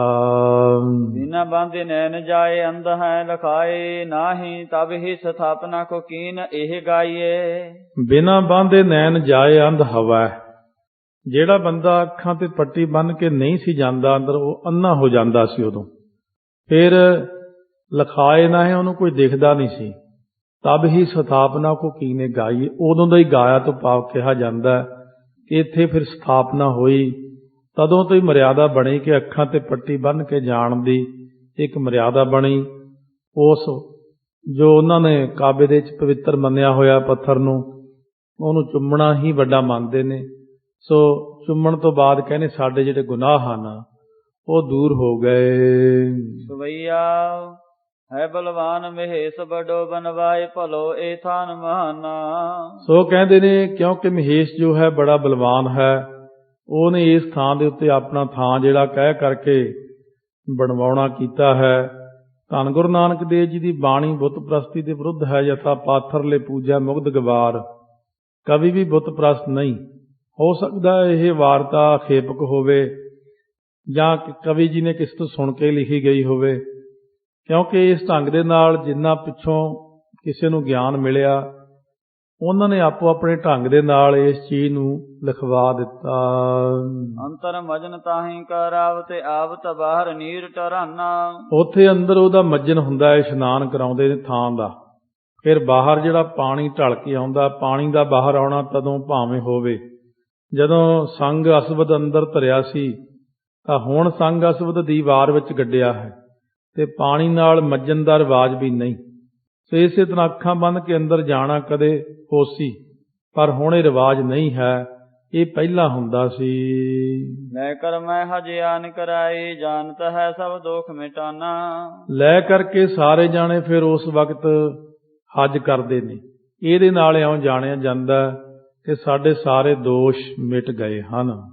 ਜੋ ਸੁਣ ਕੇ ਸਭ ਹੀ ਬਾਤ ਹੈ ਪਨ ਬੈਨ ਭਨੈ ਗੁਰ ਸੋ ਮਰਦਾਨਾ। ਕਿਉਂ ਸੁਣ ਕੇ ਫਿਰ ਸਾਰੀਆਂ ਬੱਤੀਆਂ ਜਿਹੜੀਆਂ ਗੱਲਾਂ ਸੀ, ਬਾਤਾਂ ਸੀ, ਸੁਣ ਕੇ ਫਿਰ ਭਾਈ ਮਰਦਾਨੇ ਨੇ ਇਸ ਤਰ੍ਹਾਂ ਬਚਨ ਕਿਹਾ ਗੁਰੂ ਸੋ। ਸਵਈਆ ਹੁਣ ਹੈ ਅੰਧ ਭਇਓ ਪਿਖਤੇ ਇੱਕ ਔਰ ਸੰਦੇਹ ਸੁਦੇਹੋ ਮਿਟਾਈ। ਮਹਾਰਾਜ ਜੀ ਨਾਲੇ ਕਹਿੰਦੇ ਬਈ ਅੰਨਾ ਹੋ ਜਾਂਦਾ ਬੰਦਾ। ਮੈਂ ਤਾਂ ਅੰਦਰ ਗਿਆ, ਮੈਂ ਤਾਂ ਅੰਨਾ ਹੋਇਆ ਨਹੀਂ, ਮੈਨੂੰ ਤਾਂ ਸਾਰਾ ਕੁਝ ਦਿਖਿਆ ਹੈ। ਇਹ ਮੇਰਾ ਸੰਸਾ ਦੂਰ ਕਰ ਦਿਓ ਜੀ। हिंदू को काफर कयो उचरै जह जानत है निज ते लुगताई। ਫਿਰ ਇਹ ਲੋਕ ਹਿੰਦੂ ਨੂੰ ਕਾਫਰ ਕਿਉਂ ਕਹਿੰਦੇ ਨੇ ਔਰ ਆਪਣੇ ਨਾਲੋਂ ਛੋਟਾ ਕਿਉਂ ਸਮਝਦੇ ਹਨ? ਕਿਉਂਕਿ ਇੱਕ ਸਧਾਰਨ ਵਿਅਕਤੀ ਹੈ, ਭਾਈ ਮਰਦਾਨਾ ਪਿੰਡ ਚੋਂ ਆਇਆ, ਔਰ ਇਹਨਾਂ ਗੱਲਾਂ ਬਾਰੇ ਉਹ ਆਪਣੇ ਮਨ ਦੇ ਜਿਹੜੇ ਸ਼ੰਕੇ ਨੇ ਉਹ ਗੁਰੂ ਸਾਹਿਬ ਤੋਂ ਪੁੱਛ ਕੇ ਨਿਵਰਤ ਕਰਦਾ ਹੈ। श्री गुरु बैन भने तब ही जह आप ही काफर और बताई। ਮਹਾਰਾਜ ਸੱਚੇ ਪਾਤਸ਼ਾਹ ਕਹਿਣ ਲੱਗੇ ਕਿ ਇਹ ਜਿੱਥੇ ਕੋਈ ਆਪ ਹੀ ਕਾਫਰ ਹੁੰਦਾ ਉਹ ਦੂਜੇ ਨੂੰ ਹੀ ਮਰਦਾਨਿਆਂ ਕਾਫਰ ਕਹਿ ਦਿੰਦਾ ਹੈ। श्री करतार दया तुझ पैन है अंध प्यो ए ठौर दिखाई। ਕਰਤਾਰ ਪਰਮੇਸ਼ਰ ਦੀ ਦਇਆ ਹੈ ਤੇਰੇ ਤੇ, ਇਹ ਦੇਖ ਤੂੰ ਨਹੀਂ ਅੰਨਾ ਹੋਇਆ, ਤੈਨੂੰ ਇਹ ਥਾਂ ਦੇ ਉੱਤੇ ਦਿਖਾ ਦਿੱਤੀ ਹੈ ਗੱਲ। ਕਿਉਂਕਿ ਇਸ ਗੱਲ ਨੂੰ ਹੁਣ ਤੱਕ ਪੰਜਾ ਸਾਹਿਬ ਦੇ ਉਦਾਲੇ ਦੁਆਲੇ ਸੁਣਿਆ, ਮੈਂ ਗਿਆ ਤਾਂ ਨਹੀਂ ਕਦੇ, ਪਰ ਪੰਜਾ ਸਾਹਿਬ ਦੇ ਦੁਆਲੇ ਜਿੰਨੇ ਪਿੰਡ ਨੇ ਪੀਰਾਨ ਪੀਰ ਮੰਨਦੇ ਗੁਰੂ ਨਾਨਕ ਦੇਵ ਜੀ, ਉੱਥੇ ਗੁਰੂ ਨਾਨਕ ਦੇਵ ਦੇ ਜਿੰਨੇ ਸਥਾਨ ਨੇ ਉਹਨਾਂ ਨੂੰ ਬਹੁਤ ਵੱਡਾ ਮੰਨਦੇ ਨੇ। ਜਿੱਥੇ ਗੁਰੂ ਸਾਹਿਬ ਨੇ ਖੇਤੀ ਹਰੀ ਭਰੀ ਕੀਤੀ ਸੀ, ਉੱਥੇ ਜਦੋਂ ਕੋਈ ਕੈਨੇਡਾ ਤੋਂ ਸਿੰਘ ਗਿਆ ਸੀ ਇੱਕ ਵਾਰੀ, ਸੋ ਕਹਿਣ ਲੱਗਿਆ, ਮੈਂ ਟੈਕਸੀ ਵਾਲੇ ਨੂੰ ਕਿਹਾ ਵੀ ਬਾਕੀ ਸਾਰੇ ਖੇਤ ਸੁੱਕੇ ਪਏ ਨੇ, ਇਹ ਜਿਹੜਾ ਥਾਂ ਹੈ ਕਿਆਰਾ ਸਾਹਿਬ ਇਹ ਹਰਾ ਭਰਾ ਪਿਆ। ਉਹ ਟੈਕਸੀ ਵਾਲਾ ਗੁੱਸਾ ਕਰ ਗਿਆ ਬਹੁਤ, ਸੀ ਉਹ ਮੁਸਲਮਾਨ। ਕਹਿੰਦਾ, ਸਰਦਾਰ ਜੀ ਹੁਣ ਤੁਸੀਂ ਆਏ ਹੀ ਸ਼ਰਧਾ ਨਾਲ, ਜੇ ਕੋਈ ਹੋਰ ਹੁੰਦਾ ਮੇਰਾ ਝਗੜਾ ਹੋ ਜਾਣਾ ਸੀ ਉਹਦੇ ਨਾਲ। ਕਹਿੰਦੇ, ਕਿਉਂ ਬਈ?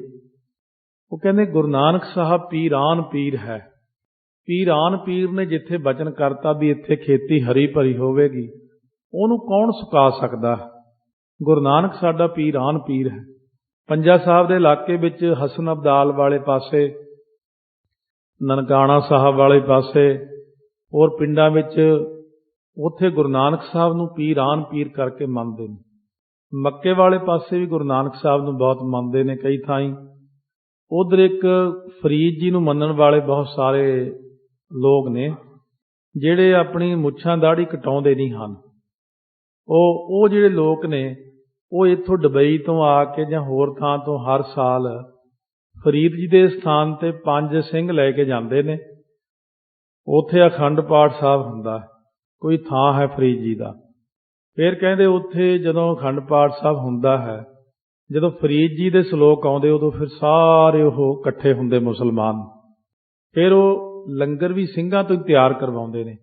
ਫਿਰ ਸਿੰਘ ਉੱਥੇ ਬੇਨਤੀ ਕਰਦੇ ਨੇ, ਅਰਦਾਸ ਬੇਨਤੀ ਤੋਂ ਬਾਅਦ ਲੰਗਰ ਵਰਤਾਇਆ ਜਾਂਦਾ ਹੈ। ਜੇ 5 ਸਿੰਘ ਉਹਨਾਂ ਨੂੰ ਨਾ ਮਿਲਣ ਜਿਸ ਸਾਲ, ਉਸ ਸਾਲ ਫਿਰ ਉੱਥੇ ਅਖੰਡ ਪਾਠ ਨਹੀਂ ਕਰਾਇਆ ਜਾਂਦਾ, ਫਿਰ ਉਹ ਲੰਗਰ ਵੀ ਨਹੀਂ ਬਣਾਉਂਦੇ। ਐਸਾ ਮੈਂ ਸੁਣਿਆ ਕਿ ਜਦੋਂ ਮੈਂ 1997-98 ਦੇ ਵਿੱਚ ਮੈਂ ਦੁਬਈ ਗਿਆ ਸੀ, ਜਦੋਂ ਉਦੋਂ ਇਹ ਗੱਲ ਉੱਥੇ ਸਿੰਘਾਂ ਨੇ ਮੈਨੂੰ ਦੱਸੀ ਸੀ ਕਿ ਇੱਥੋਂ ਸਿੰਘ ਲੈ ਕੇ ਜਾਂਦੇ ਨੇ। ਇਸ ਤਰੀਕੇ ਨਾਲ ਬਹੁਤ ਸਾਰੀਆਂ ਚੀਜ਼ਾਂ ਦੇਖੀਆਂ ਨਹੀਂ ਹਨ ਪਰ ਆਪਾਂ ਸੁਣੀਆਂ ਹਨ। ਪਰ ਇਹ ਹੈ ਕਿ ਉਹ ਕੇਸਾਂ ਦੀ ਬੇਅਦਬੀ ਨਹੀਂ ਕਰਦੇ ਬਿਲਕੁਲ। ਉਹ ਗੁਰੂ ਨਾਨਕ ਸਾਹਿਬ ਨੂੰ ਪੀਰਾਨ ਪੀਰ ਮੰਨਦੇ ਨੇ, ਫਰੀਦ ਜੀ ਨੂੰ ਮੰਨਦੇ ਨੇ, ਕਹਿੰਦੇ ਉਹ ਸਾਡੇ ਵੱਡੇ ਵਡੇਰੇ ਹੋਏ ਹਨ। ਦੁਹਰਾਓ ਮਰਦਾਨਾ ਬਿਕਸਿਓ ਸੁਨਤ ਬੈਠ ਰਹੇ ਤੇ ਠੌਰ। ਭਾਈ ਮਰਦਾਨਾ ਜੀ ਬੜੇ ਬਿਕਸੇ, ਖੁਸ਼ ਹੋਏ, ਉਸ ਥਾਂ ਤੇ ਬੈਠੇ ਰਹੇ। ਇਸ ਪ੍ਰਕਾਰ ਬੀਤਿਓ ਦਿਵਸ ਕਹਤੇ ਜਗ ਸਿਰ ਮੋਰ।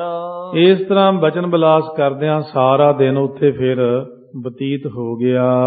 ਸੁਵਈਆ ਰਹਿਨ ਭਈ ਪੁਨ ਆਨ ਜਬੈ ਤੇ ਥਾਨ ਵਿਖੈ ਗੁਰ ਕੀਨੋ ਹੈ ਡੇਰਾ। ਜਦੋਂ ਰਾਤ ਹੋਈ ਤਾਂ ਉਸ ਸਥਾਨ ਤੇ ਗੁਰੂ ਨਾਨਕ ਦੇਵ ਮਹਾਰਾਜ ਸੱਚੇ ਪਾਤਸ਼ਾਹ ਨੇ ਆ ਕੇ ਡੇਰਾ ਕੀਤਾ ਹੈ ਆਪਣਾ। ਦੰਭ ਰਹੇ ਜੇ ਸੋਏ ਰਹੇ ਤਹਿ ਧੌਲ ਦਿਸਾਂ ਕੇ ਪਾਵਨ ਪੈਰਾ।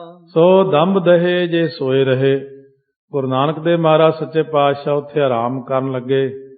ਸੋ ਜਿਹਨੇ ਪਖੰਡ ਨਾਸ ਕੀਤੇ ਉਹ ਸੌਂ ਰਹੇ, ਉਧਰ ਨੂੰ ਚਰਨ ਕਰ ਲਏ ਮਹਾਰਾਜ ਨੇ। ਧੌਲ ਦਿਸ਼ਾ ਕੀਏ ਪਾਵਨ ਪੈਰਾ। ਉਹ ਮਹਿਲ ਕਾਬੇ ਦੀ ਤਰਫ ਕਰਕੇ ਮਹਾਰਾਜ ਸੱਚੇ ਪਾਤਸ਼ਾਹ ਆਪਣੇ ਚਰਨਾਂ ਨੂੰ ਉਸ ਪਾਸੇ ਨੂੰ ਚਰਨ ਪਾਵਨ ਚਰਨ ਕਰਕੇ ਲੇਟ ਗਏ। ਕਿਉਂਕਿ ਗੁਰੂ ਨਾਨਕ ਦੇਵ ਜੀ ਪਰਮੇਸ਼ਰ ਆਪ ਆਏ ਨੇ ਸ੍ਰਿਸ਼ਟੀ ਤੇ, ਇਸ ਕਰਕੇ ਉਹਨਾਂ ਨੇ ਸੰਸਾਰ ਨੂੰ ਅਸਲ ਵਿੱਚ ਸਹੀ ਮਾਰਗ ਤੇ ਲਾਉਣਾ ਸੀ। ਜਾਮਨੀ ਜਾਮ ਰਹੀ ਜਬ ਹੀ ਕ ਜੀਵਨ ਨਾਮ ਮੁਲਾਤ ਨਹੀਰਾ। ਜਦੋਂ ਪਹਿਰ ਰਾਤ ਰਹੀ, ਇੱਕ ਫਿਰ ਜੀਵਨ ਨਾਮੇ ਮੁੱਲਾਂ ਉਸ ਥਾਂ ਦੇ ਉੱਤੇ ਦੇਖਿਆ ਜੋ ਉੱਥੇ ਸੇਵਾ ਕਰਦਾ ਸੀ। ਹੀਰਨ ਕੋ ਵੱਢਣੀ ਤਹ ਆਵਤ ਕ੍ਰੋਧ ਕਰਾ ਬਹੁ ਬੈਨ ਕਠੋਰਾ। ਉਹ ਉੱਥੇ ਵੱਢਣੀ ਹੁੰਦੀ ਹੈ ਝਾੜੂ, ਝਾੜੂ ਲੈ ਕੇ ਆ ਕੇ ਸੇਵਾ ਕਰਦਾ ਸੀ ਉਸ ਥਾਂ ਦੇ ਉੱਤੇ। ਭਾਈ ਵੀਰ ਸਿੰਘ ਫੇਰ ਆਪਣਾ ਥੋੜਾ ਵਿਚਾਰ ਦਿੰਦੇ ਨੇ ਕਿ ਮਾਲੂਮ ਹੁੰਦਾ ਕਿ ਜੀਵਨ ਹਿੰਦੀ ਮੁਸਲਮਾਨ ਸੀ। ਜਿਸ ਤਰ੍ਹਾਂ ਹਿੰਦ ਦੇ ਕਈ ਹਿੰਦੂ ਆਪਣੇ ਨਿਸ਼ਚੇ ਅਨੁਸਾਰ ਕਲਿਆਣ ਅਰਥ ਹਰਿਦੁਆਰ, ਬਨਾਰਸ, ਪ੍ਰਯਾਗ ਤੇ ਮਥੁਰਾ ਆਦਿਕ ਸਥਾਨਾਂ ਤੇ ਜ਼ਿੰਦਗੀ ਦੇ ਦਿਨ ਕੱਟਣ ਲਈ ਜਾ ਬੈਠਦੇ ਹਨ। ਇਸ ਤਰ੍ਹਾਂ ਜੀਵਨ ਨੇ ਆਪਣੇ ਨਿਸ਼ਚੇ ਅਨੁਸਾਰ ਮੱਕੇ ਜਾ ਨਿਵਾਸ ਕੀਤਾ ਸੀ। ਉੱਥੇ ਝਾੜੂ ਦੀ ਸੇਵਾ ਕਰਦਾ ਸੀ। ਸੋ ਰੁਕਨਲ ਜਾਂ ਰੁਕਨਦੀਨ ਲਈ ਦੇਖੋ ਟੂਕ ਇਸੇ ਪੂਰਬਾਰ ਦੇ ਕਹਿੰਦੇ 59 ਤੇ ਅੰਗ ਤੇ 36 ਦੀ ਸਫਾ 636 ਉਹ ਵੀ ਆਵੇਗਾ ਪ੍ਰਸੰਗ। ਜਦ ਸ੍ਰੀ ਗੁਰੂ ਨਾਨਕ ਦੇਵ ਜੀ ਮੱਕੇ ਗਏ ਤਦੋਂ ਜੀਵਨ ਅਜ਼ਮਤ ਵੇਖ ਕੇ ਕੰਬਿਆ, ਆਲਮ ਸੱਦੇ।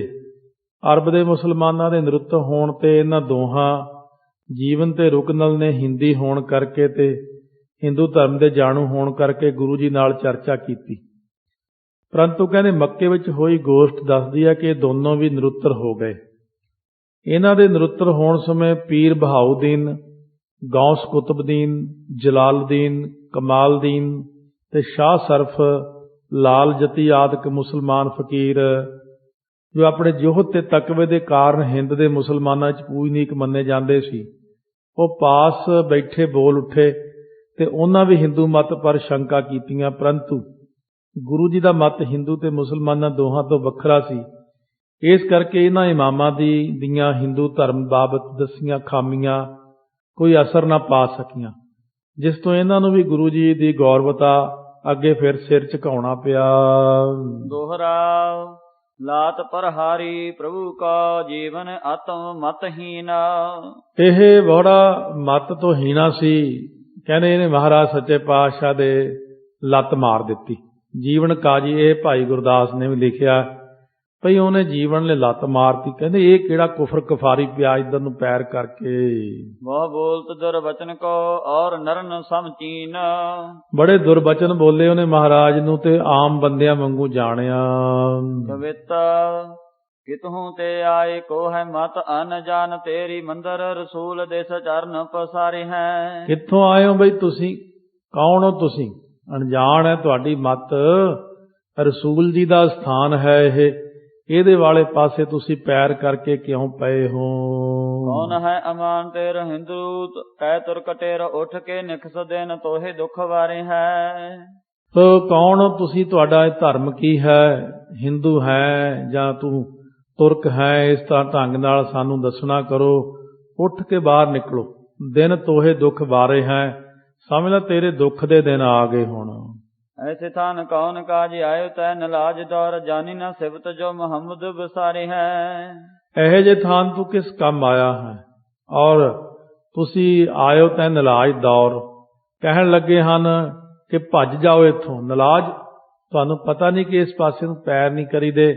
ਤੁਸੀਂ ਸਿਫਤ ਨਹੀਂ ਜਾਣੀ, ਮੁਹੰਮਦ ਜੀ ਨੂੰ ਵਿਸਾਰ ਦਿੱਤਾ ਹੈ। ਸ਼੍ਰੋਣ ਸੁਨ ਬੈਨ ਗੁਣ ਐਨ ਗਤ ਦੈਨ ਬੋਲੇ ਚਲਤ ਚਲਤ ਮਗ ਪਗ ਹਮ ਹਾਰੇ ਹੈ। ਕੰਨਾਂ ਵਿੱਚ ਸੁਣ ਕੇ ਗੁਰੂ ਨਾਨਕ ਦੇਵ ਜੀ ਨੇ ਗੁਣਾਂ ਦੇ ਘਰ ਨੇ ਕਲਿਆਣ ਦੇਣ ਹਾਰੇ ਬੋਲੇ। ਕਹਿੰਦੇ ਭਾਈ ਕੋਈ ਗੱਲ ਨਹੀਂ, ਅਸੀਂ ਨਾ ਤੁਰਦੇ ਤੁਰਦੇ ਬਾਹਲਾ ਹੀ ਥੱਕ ਗਏ ਸੀ, ਪੈਂਦੀ ਨੀਂਦ ਆ ਗਈ, ਪਤਾ ਹੀ ਨਹੀਂ ਲੱਗਿਆ ਹਨੇਰੇ 'ਚ ਵੀ ਕਿਹੜੇ ਪਾਸੇ ਨੂੰ ਸਾਡੇ ਪੈਰ ਹੋ ਗਏ। ਕਵਿਤਾ ਚੱਲੇ ਪੰਥ ਭਇਓ ਸ਼ਰਮ ਥਾਕ ਭਏ ਵੇਹ ਬਲ ਕੋ ਸੁਧ ਰਹੀ ਨ ਹੈ ਪੈਰ ਕਿਤ ਕੀਜੀਏ। ਕਿਉਂਕਿ ਅਸੀਂ ਰਸਤੇ ਚੱਲਦੇ ਹੋਏ ਬਹੁਤ ਥੱਕ ਗਏ ਸੀ। ਥੱਕ ਕੇ ਬੇਬਲ ਜੇ ਹੋ ਕੇ ਆ ਕੇ ਬਸ ਡੇਗੀ ਪਏ, ਕੋਈ ਖਬਰ ਹੀ ਨਾ ਰਹੀ। ਫਿਰ ਪੈਰ ਕਿੱਧਰ ਨੂੰ ਕਰਨੇ, ਹਨੇਰਾ ਸੀ, ਬਸ ਪਤਾ ਹੀ ਨਹੀਂ ਲੱਗਿਆ। ਭਇਓ ਅਨ ਜਾਨ ਦੋਸ ਜਾਂ ਤੇ ਕੀਜੈ ਥੋਰ ਰੋਸ ਐਸੋ ਅਬ ਕੀਜੈ ਮਮ ਚਰਨ ਗਹੀਜੀਏ।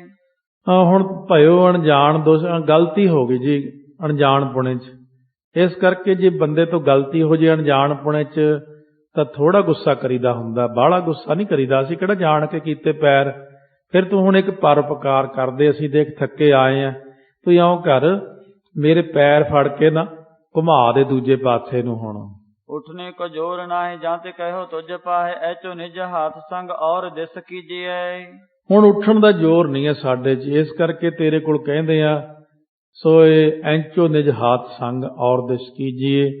ਤੁਸੀਂ ਕਿਰਪਾ ਕਰੋ, ਆ ਖਿੱਚੋ ਸਾਡੇ ਪੈਰ ਫੜ ਕੇ ਦੂਜੇ ਪਾਸੇ ਨੂੰ ਘੁਮਾ ਦੇਣਾ ਕਰੋ ਜੀ। आए परदेसी नह जान हम बात ऐसी, जैसी भावै तैसी कार चित्त मैं ना खीजिए। ਕਿਉਂਕਿ ਅਸੀਂ ਪਰਦੇਸੀ ਆ, ਇਹੀ ਜੀ ਗੱਲ ਅਸੀਂ ਨਹੀਂ ਜਾਣਦੇ ਸੀ। ਸੋ ਜਿਹੀ ਜੀ ਭਾਉਂਦੀ ਤੈਨੂੰ ਚਿੱਤ ਵਿੱਚ, ਭਈ ਅਸੀਂ ਮਾੜੇ ਬੰਦੇ ਨਹੀਂ ਹਾਂ, ਅਸੀਂ ਜਾਣ ਕੇ ਨਹੀਂ ਕੀਤੇ ਪੈਰ, ਤੋ ਤੂੰ ਖਿੱਝ ਨਾ, ਤੂੰ ਪਿਆਰ ਨਾਲ ਬੋਲ। दोहरा जित दिस नहीं खुदाई घर, तै जान्यो मन माहे। ਹਾਂ, ਜੇ ਤੂੰ ਮਨ ਦੇ ਅੰਦਰ ਇਹ ਜਾਣਦਾ ਵੀ ਜਿਹੜੇ ਪਾਸੇ ਨਹੀਂ ਹੈ ਖੁਦਾ ਦਾ ਘਰ, करो मलाने तित दिशा, वर्जित तुझको नाहे। ਫਲਾਣੇ ਉਸ ਪਾਸੇ ਤੂੰ ਕਰਦੇ ਫਿਰ, ਤੈਨੂੰ ਅਸੀਂ ਰੋਕਦੇ ਨਹੀਂ। ਪੈਰ ਚੁੱਕ ਚੁੱਕ ਕੇ ਘੁਮਾ ਦੇ ਜਿੱਧਰ ਖੁਦਾ ਦਾ ਘਰ ਨਹੀਂ ਹੈ, ਜਿਸ ਪਾਸੇ ਖੁਦਾ ਨਹੀਂ ਹੈ ਉਸ ਪਾਸੇ ਸਾਡੇ ਪੈਰ ਕਰਨਾ ਕਰ। कविता मुला रे सकीनी गह लीनू है, चरण गुर बल सो कसीट और दिशा पर माए है। ਮੁੱਲਾ ਨੇ ਗੁੱਸਾ ਕਰਕੇ ਜੀਵਨ ਨੇ ਉਸ ਵਕਤ ਮਹਾਰਾਜ ਦੇ ਚਰਨ ਪਕੜ ਕੇ ਬਲ ਦੇ ਨਾਲ, ਜ਼ੋਰ ਨਾਲ ਘੜੀਸ ਕੇ ਦੂਜੇ ਪਾਸੇ ਨੂੰ ਚਰਨ ਘੁਮਾ ਦਿੱਤੇ। बाबा संग चलियो नीर नौका जिम हलियो, तब भयो थिर जाय जित चरण सुहाए हैं। ਹੁਣ ਇਸ ਤਰ੍ਹਾਂ ਦੀ ਗੱਲ ਉੱਥੇ ਬਣ ਗਈ, ਉਹ ਗੁਰੂ ਸਾਹਿਬ ਨੇ ਕਰ ਦਿੱਤੀ, ਕਾਬਾ ਸੰਗ ਚੱਲਿਓ।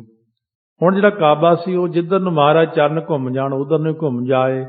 ਨੀਰ ਨੌਕਾ ਜਿਮ ਹਲਿਓ ਤਬ, ਕਹਿੰਦੇ ਨੇ ਪਾਣੀ ਵਿੱਚ ਜਿਵੇਂ ਬੇੜੀ ਹਿਲ ਜਾਂਦੀ ਹੈ, ਔਰ ਇਸ ਢੰਗ ਦੇ ਨਾਲ ਭਇਓ ਥਿਰ ਜਾਏ ਜਿਤ ਚਰਨ ਸੁਹਾਏ ਹੈ। ਹੁਣ ਜਿੱਧਰ ਨੂੰ ਚਰਨ ਕਰਦੇ ਨੇ ਉਸ ਪਾਸੇ ਨੂੰ ਹੋ ਜਾਂਦਾ ਹੈ। ਇਸ ਤਰ੍ਹਾਂ ਭਾਈ ਵੀਰ ਸਿੰਘ ਦਾ ਵਿਚਾਰ ਐਸਾ ਹੈ ਕਿ ਕਾਬੇ ਦੇ ਫਿਰਨ ਤੋਂ ਕਈ ਮੁਸਲਮਾਨ ਕਹਿੰਦੇ ਨੇ ਕਿ ਇਹ ਗੱਲ ਕਿਸ ਤਰ੍ਹਾਂ ਹੋ ਸਕਦੀ ਹੈ ਕਿ ਕਾਬਾ ਗੁਰੂ ਦੇ ਚਰਨਾਂ ਨਾਲ ਫਿਰਿਆ ਹੋਵੇ। ਪਰੰਤੂ ਮੁਸਲਮਾਨਾਂ ਦੀਆਂ ਪ੍ਰਮਾਣਿਕ ਪੁਸਤਕਾਂ 'ਚ ਅਜਿਹੀਆਂ ਉਦਾਹਰਨਾਂ ਮਿਲਦੀਆਂ ਨੇ ਕਿ ਜਿਨ੍ਹਾਂ ਵਿੱਚ ਕਾਬੇ ਦੇ ਆਪਣੀ ਅਸਲੀ ਜਗ੍ਹਾ ਤੋਂ ਹਿੱਲਣ ਜੁਲਣ ਨੂੰ ਮੰਨਿਆ।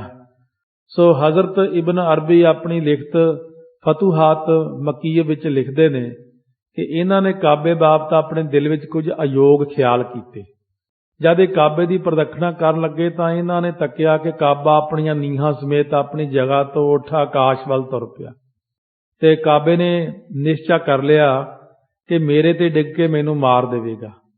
ਤੇ ਕਾਬੇ ਤੇ ਇਹਨੇ ਨਿਸ਼ਚਾ, ਕਾਬੇ ਨੇ ਮੈਨੂੰ ਇੱਥੋਂ ਤੱਕ ਕਿਹਾ ਕਿ ਅੱਗੇ ਆ, ਮੈਂ ਤੈਨੂੰ ਦੱਸਾਂ ਕਿ ਤੇਰੇ ਨਾਲ ਕੀ ਸਲੂਕ ਕਰਦਾ। ਮੈਂ ਡਰ ਕੇ ਕਾਬੇ ਦੀ ਉਸਤਤੀ ਕੀਤੀ, ਜਿਸ ਤੋਂ ਮੁੜ ਕੇ ਆਪਣੀ ਅਸਲੀ ਜਗ੍ਹਾ ਤੇ ਆ ਗਿਆ। ਕਹਿੰਦੇ ਨੇ ਵੇਖੋ ਇਸ਼ਰਾਰ ਸ਼ਰੀਅਤ ਦੂਜਾ ਹਿੱਸਾ ਪੰਨਾ 74। ਇਸੇ ਤਰ੍ਹਾਂ ਨਾਲ ਇੱਕ ਹੋਰ ਰਵਾਇਤ ਹੈ ਕਿ ਰਾਬੀਆ ਜਦ ਦੂਜੀ ਵਾਰ ਹੱਜ ਕਰਨ ਗਈ ਤਾਂ ਜੰਗਲ ਵਿੱਚ ਕਾਬੇ ਨੂੰ ਆਪਣੀ ਸਵਾਗਤ ਲਈ ਆਉਂਦਾ ਵੇਖਿਆ ਤੇ ਕਿਹਾ, ਮੈਂ ਤਾਂ ਖੁਦਾ ਨੂੰ ਚਾਹੁੰਦੀ ਹਾਂ, ਖੁਦਾ ਦੇ ਘਰ ਨੂੰ ਕੀ ਕਰਨਾ। ਜਿਹੜਾ ਮੇਰੇ ਵੱਲ ਇੱਕ ਗਿੱਠ ਤੁਰ ਕੇ ਆਵੇਗਾ ਮੈਂ ਉਹਦੇ ਵੱਲ ਇੱਕ ਗਜ਼ ਵਧਾਂਗੀ। ਮੈਂ ਕਾਬੇ ਨੂੰ ਕੀ ਕਰਾਂ, ਕਾਬੇ ਦੇ ਜਮਾਲ ਤੋਂ ਕਿਸ ਤਰ੍ਹਾਂ ਖੁਸ਼ ਹੋਵਾਂ। ਇਸ ਤੋਂ ਅੱਗੇ ਲਿਖਿਆ ਕਿ ਹਜ਼ਰਤ ਇਬਰਾਹੀਮ ਅੰਧਮ ਮੱਕੇ ਗਏ, ਖਾਨਾ ਕਾਬਾ ਨੂੰ ਆਪਣੀ ਥਾਂ ਉੱਤੇ ਨਾ ਵੇਖ ਕੇ ਹੈਰਾਨ ਹੋ ਗਏ ਕਿ ਹੈਂ ਇਹ ਕੀ ਘਟਨਾ ਹੋ ਗਈ, ਸ਼ਾਇਦ ਮੇਰੀਆਂ ਅੱਖਾਂ ਵਿੱਚ ਖਲਲ ਆ ਗਿਆ ਹੈ। ਆਕਾਸ਼ਬਾਣੀ ਹੋਈ ਕਿ ਤੇਰੀ ਨਜ਼ਰ ਵਿੱਚ ਫਰਕ ਨਹੀਂ ਪਿਆ। ਕਾਬਾ ਇੱਕ ਕਮਜ਼ੋਰ ਤੀਵੀਂ ਦੇ ਸਵਾਗਤ ਲਈ ਗਿਆ ਹੋਇਆ ਜੋ ਇਸ ਪਾਸੇ ਆ ਰਹੀ ਹੈ। ਸੋ ਤਜ਼ਰਕਾਤੁਲ ਔਲੀਆ ਸਫਾ 62 ਇਹ ਲਿਖਤ ਦੇ ਰਵਾਇਤਾਂ ਦੱਸਦੀਆਂ ਨੇ ਕਿ ਕਾਬੇ ਦੇ ਆਪਣੀ ਜਗ੍ਹਾ ਤੋਂ ਹਿੱਲਣ ਜੁਲਣ, ਆਪਣੀ ਥਾਂ ਛੱਡ ਜਾਣ ਆਦਿਕ ਤੋਂ ਮੁਸਲਮਾਨ ਇਨਕਾਰ ਨਹੀਂ ਕਰ ਸਕਦੇ। ਗੁਰੂ ਦੇ ਚਰਨਾਂ ਦੇ ਫੇਰਨ ਦੇ ਨਾਲ ਕਾਬੇ ਦੇ ਫੇਰਨ ਦੀ ਗੱਲ ਨੂੰ ਤੇ ਨਾ ਕੇਵਲ ਸਿੱਖ ਤੇ ਹਿੰਦੂ ਬਲਕਿ ਮੁਸਲਮਾਨ ਤੱਕ ਅੱਖੀਂ ਵੇਖੀ ਗੱਲ ਦੀ ਤਰ੍ਹਾਂ ਮੰਨਦੇ ਨੇ। ਜਿਹਾ ਕਿ ਮੌਲਾਨਾ ਅਬਦੁਲ ਰਹੀਮ ਸਾਹਿਬ ਬਿਸਮਿਲ ਫਿਰੋਜ਼ਪੁਰੀ ਆਪਣੀ ਇੱਕ ਪੁਸਤਕ ਵਿੱਚ ਗੁਰੂ ਦੇ ਮੱਕੇ ਜਾਣ ਦਾ ਜ਼ਿਕਰ ਕਰਦੇ ਹੋਏ ਗੁਰੂ ਜੀ ਵੀ ਉਚਤਾ ਦੱਸ ਕੇ ਲਿਖਦੇ ਨੇ ਕਿ ਤੂੰ ਬਹੁ ਕਾਬਾ ਹੈ ਕਿ ਕਾਬੇ ਨੇ ਕੀਆ ਤੇਰਾ ਤਵਾਫ, ਜ਼ਾਹਿਰ ਬਾਤਨ ਤੇਰਾ ਮਾਨਿੰਦੇ ਆਇਨਾ ਹੈ ਸਾਫ। ਸੋ ਇਸ ਕਰਕੇ ਉਹਨਾਂ ਨੇ ਆਪ ਦੀ ਤਾਰੀਫ ਕੀਤੀ ਹੈ। ਇਹ ਰਹਿਬਾ ਨਾਮੇ ਲੜਕੀ ਕੋਲ ਕਾਬਾ ਤਾਂ ਗਿਆ ਸੀ ਕਿਉਂਕਿ ਰਹਿਬਾ ਦਾ ਮਤਲਬ ਹੁੰਦਾ, ਰਾਬੀਆ ਦਾ ਮਤਲਬ ਹੁੰਦਾ। ਉਦੋਂ ਇੱਕ ਸਮਾਂ ਸੀ ਜਦੋਂ ਕਿਸੇ ਦੇ ਘਰ 3 ਲੜਕੀਆਂ ਤੱਕ ਪੈਦਾ ਹੋ ਸਕਦੀਆਂ। ਜਦੋਂ ਚੌਥੀ ਲੜਕੀ ਪੈਦਾ ਹੁੰਦੀ ਸੀ ਤਾਂ ਰਾਜਾ ਉਹਨੂੰ ਅਪਣਾ ਲੈਂਦਾ ਸੀ, ਰਾਬੀਆ ਕਹਿੰਦੇ ਸੀ ਉਹਨੂੰ।